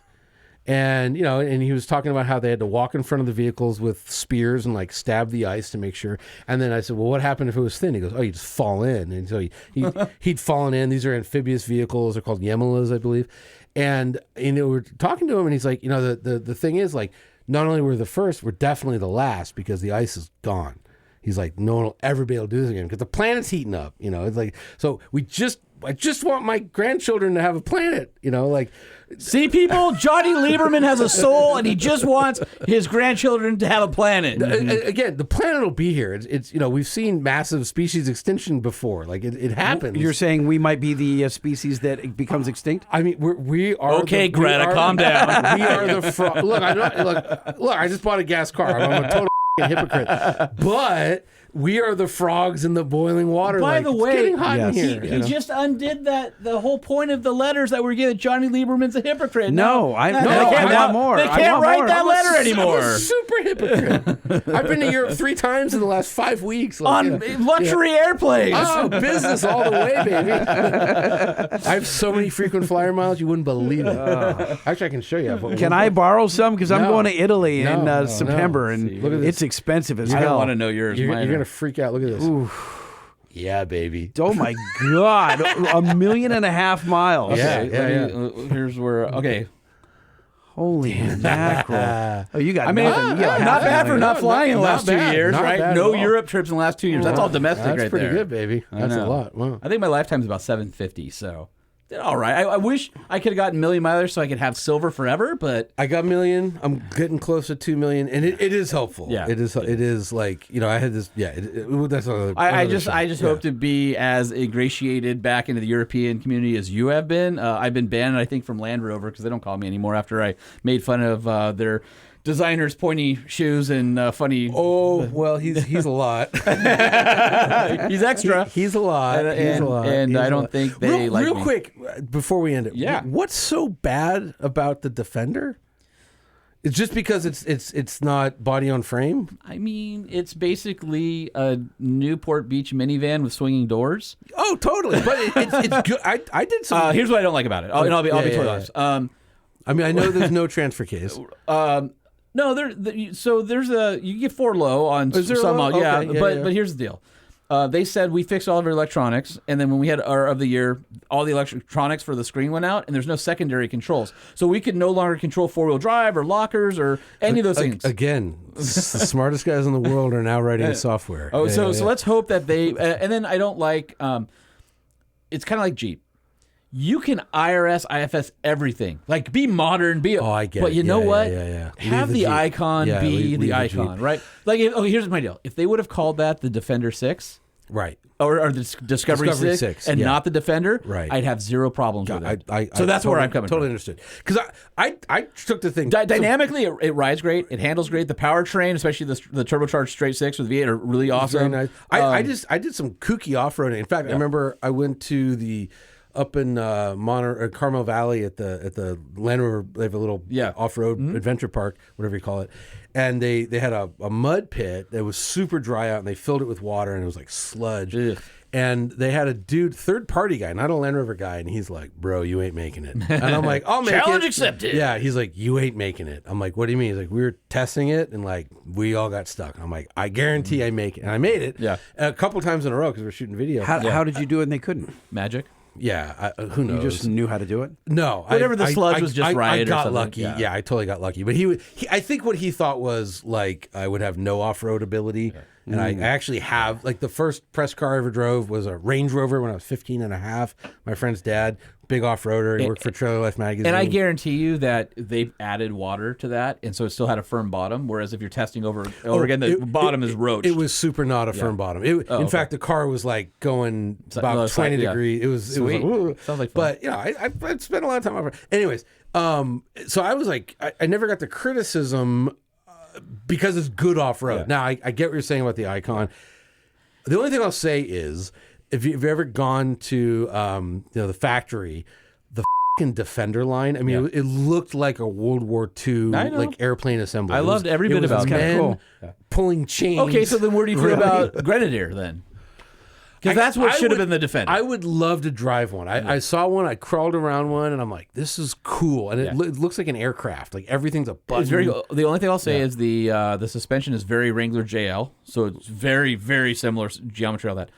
But it's It a has- wider truck, right? Wider, I think so. I mean, the body is wider, and then but it has 0 degrees of caster from the factory, so the steering's super wonky on it. So when you do a U-turn, you have to unwind it, and that takes a bit. It's got a detuned BMW 6. Yeah, it's an ZF X5 transmission. It's an X5 underneath. So Yeah. the only other thing I don't like is I know they did it because of right-hand drive, left-hand drive. Just like I hate Teslas with the driver information. Here's what I love about Rivian. There's a screen in front of the driver for the driver only. And I hate that about Teslas, and I don't like it about the Grenadier because it's on the center. And the screen is super small, so when you have a camera mode, you lose a lot of your information. That's one of the worst trends in cars. I hate people that. copying Tesla. When they did that in the Mini, it was like, okay, nostalgia. Then they did it in the Yaris, and you're like, come on. And then Tesla did it, and you're like, stop it. The new trend is what they're doing is they're getting rid of like a screen in front, a big screen in front of the driver. They put it like where the windshield meets the dash. So this little screen far away. Yeah. Like the Prius is like that, and I don't like the way the Prius or the BZ4X is because people don't understand this. When you find a comfortable seating position, the steering wheel cuts off that screen. The Toyota engineers designed it where the screen is supposed to be above the steering wheel, and the steering wheel, it looks like it's in your lap, but it's not. So when you put the steering wheel up so that it's around or inside the wheel rim like every other car, it doesn't feel natural to drive. Not only that, it's got the eyeball monitors, right? So if you put your hand at noon, because you're on a long drive, you do that, it starts freaking out. Yeah. So my Aria did that because it wants it at 10 and 2, but that little silver ring at the bottom, if you put it on that silver ring, it won't do that. And I was like, okay, good. So for lane keep assist on long trips, that was better. But I will say, like the way Ford did it, where they have two cameras that are like on the dash, that that's That said, bring on level 3 already. Come on, Mercedes is selling it. What do we need this eye monitoring bullshit? Yeah, exactly. All right, so before we go, so we were on our drive. You got to ride my Aria, and then you had a press car like a week later. Yeah, I had the full tilt. Fat, gorgeous interior, platinum. So I'm curious because we never debriefed on that, and we were riding around mine, and I'm telling you, this is the base model, and I was really impressed. You're going like, I got one coming. I hadn't even really thought about it, and so I'm kind of curious. Like, what do you think? Before I talked to you, I was convinced it was a big Leaf, and I'm not a fan of the Leaf. Yeah. And I clarify, I don't like cars because they're electric. I like good cars. Yeah, period. And if they're electric, that's cool too. Yeah. And the Leaf gets props for launching a mainstream EV. But they also it's old. They slept on it, and totally. bad battery tech and small range. It's just old. And also, like the previous Priuses, like every single thing was sacrificed on the altar of efficiency, which I guess if you want an efficient vehicle, but also it just sucked to drive. Yeah. And so this thing I had, like, and it just shows, like, instead of a V6 or a Turbo 4 hooked to a CVT, boy, 2 electric motors, suddenly 0 to 60 in 4.8 seconds. Yeah. Like, damn. Not bad. And it's got that the advantage of having the center of gravity just super low. It kind of naturally handles well. Rides excellent. Yeah. Like I was blown out by the ride quality. Looks pretty good. The interior is better than Infiniti, which Nissan every once in a while they'll do that. Yeah. And I heard that this was originally supposed to be an Infiniti, and that's probably why. Guarantee it was. Yeah. I just like, damn, this is a great vehicle. And if you don't live in Southern California, or I should say California, you don't get it. But I don't even register Model Ys anymore. They're ubiquitous. So my daughter and I play Tic Tac Tesla. And so if we see 3 in a row, that's one score. If you see 3 of the same model, that's another score. But if you see 3 of the same color, you see that. And we do, they're prolific. Like they're so prolific, they run into each other. Like you'll see an accident on the side of the freeway. It's 2 Teslas that ran into each other. Are they charging more for the white now because it's so common they don't want? They are. Black is the standard color now. So we did gray. You should have Scott Evans on. But me and Scott Evans did a thing. We did a Hyundai Ioniq 5 versus a white Tesla Model Y. The N or just the regular? Just the regular. Okay. And dead nuts even cars. They're both really good. Anyways, I was following him, and I was in the Hyundai, and I kept losing him because I don't even register those as cars. They're so common. And I'd be like, where the hell did Scott go? Literally right in front of me. Oh, there he is. Yeah. We are not exaggerating, guys. If you seriously, if you come to LA, we're gonna have a listener meetup at some point. If you're ballsy enough to fly out here, you won't believe the number of white Teslas that are on the 405 freeway. It's insane. You can't believe it. But so my point with the Aria, there are a couple things it doesn't do. Like the software is not great. The user interface software is not great, especially. I wouldn't say Hyundai's not great. Tesla's real good. They have real good software. Yeah. Yes, the screen's annoying and it's all on one screen. It's annoying. But if you're going to buy a Model Y, I'd check out the Nissan. If you're going to buy a Hyundai Ioniq 5, Nissan. Ford Mach-E. That Nissan, I'd rather have that than the Mach-E. And it's actually quicker. Like I just drove the Audi. One of my trips to Europe, I drove the Audi Q6, and boy, I should look this up, but it was like, Audi, it's an expensive one, and it's 0 to 60 in 4.9, and I was like, the Nissan Aria 4.8. Mine's smoke your ass. Mine's the small motor, small battery is still 7.2, which is fine. It's totally fine. Totally fine. But I will tell you that I got 2,000 miles on mine now. And I'm not blowing smoke. I know Nissan sponsors our show. They have nothing. The EV side doesn't do whatever. This is straight for me. Yeah. It's one of the best cars I've ever owned. Yeah, and again, there's just I was really surprised by how much I liked it. I wasn't prepared to like it. I was kind of prepared. Either was I. I bought it on on a flyer. I'm like, well, it'd be great to get an EV, take miles off my regular 392. I love it. Yeah. And I also very efficient. It was one of those cars where I like, they drop it off. They try and get to 100%. They drop it off like 93%. Drove it around for a couple of days. It's like still at 75%. Where like the Rivian, it's just a heavy. So the Ford Lightning, in my dropping. experience, is like miles per kilowatt was like 1.8, 1.9. The Rivian was like 2.3, 2.4 if I pushed it. I'm consistently getting 3.2. If I'm not paying attention, I've gotten 3.8 or 4 in the Aria, which is like mind numbing. It's insane, yeah. And again, it shows you how insane Lucid is, because they're sedans that have 1,000 horsepower get 5. And that thing's amazing. I want to drive one of those just because they look great. Oh man, like if you got Sapphire, if you get a chance, that's the 1,200. Everyone says that. 1,234 horsepower. So, I live right next to Hope you have a tire Crest. No, they're not. They're skinny tires. They're not that hard on the tires. But I live right next to Angeles Crest, and I go up there at least once a week, and that's my little test track. And there's certain spots on the mountain where I know to look down at the speedometer, just kind of gauge. Yep. So, like, in a McLaren 750S, which is, they say it's great 740 horsepower. It's over 800. And it's, look down this one spot, 127 miles an hour. Look down this spot, 132.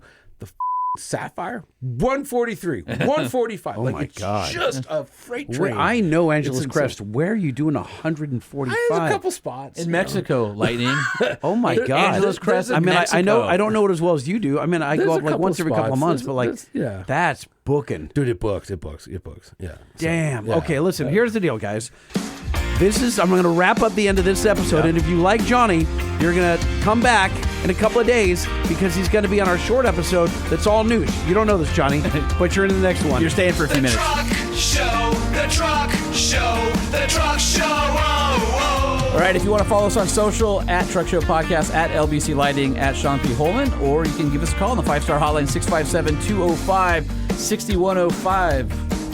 Right? Yeah, that's right. 657-205-6105. It's been forever since we gave out the number. Exactly. Oh, hey, Johnny's taking selfies right here. What's up? Oh, geez, you don't know. Hopefully this will pop up in his socials and ours as well. And, of course, email truckshowpodcast@gmail.com or lightning@truckshowpodcast.com or Holman@truckshowpodcast.com. Don't forget to check us out, truckshowpodcast.com on the website. Go to our featured products page, get some discounts, and see who's been on the show. We've got all of our episodes up on there, and we're still waiting for some Know Your Notes. We need some more Know Your Notes, and we'd love to do that bit for you guys, because it's been a little bit of time.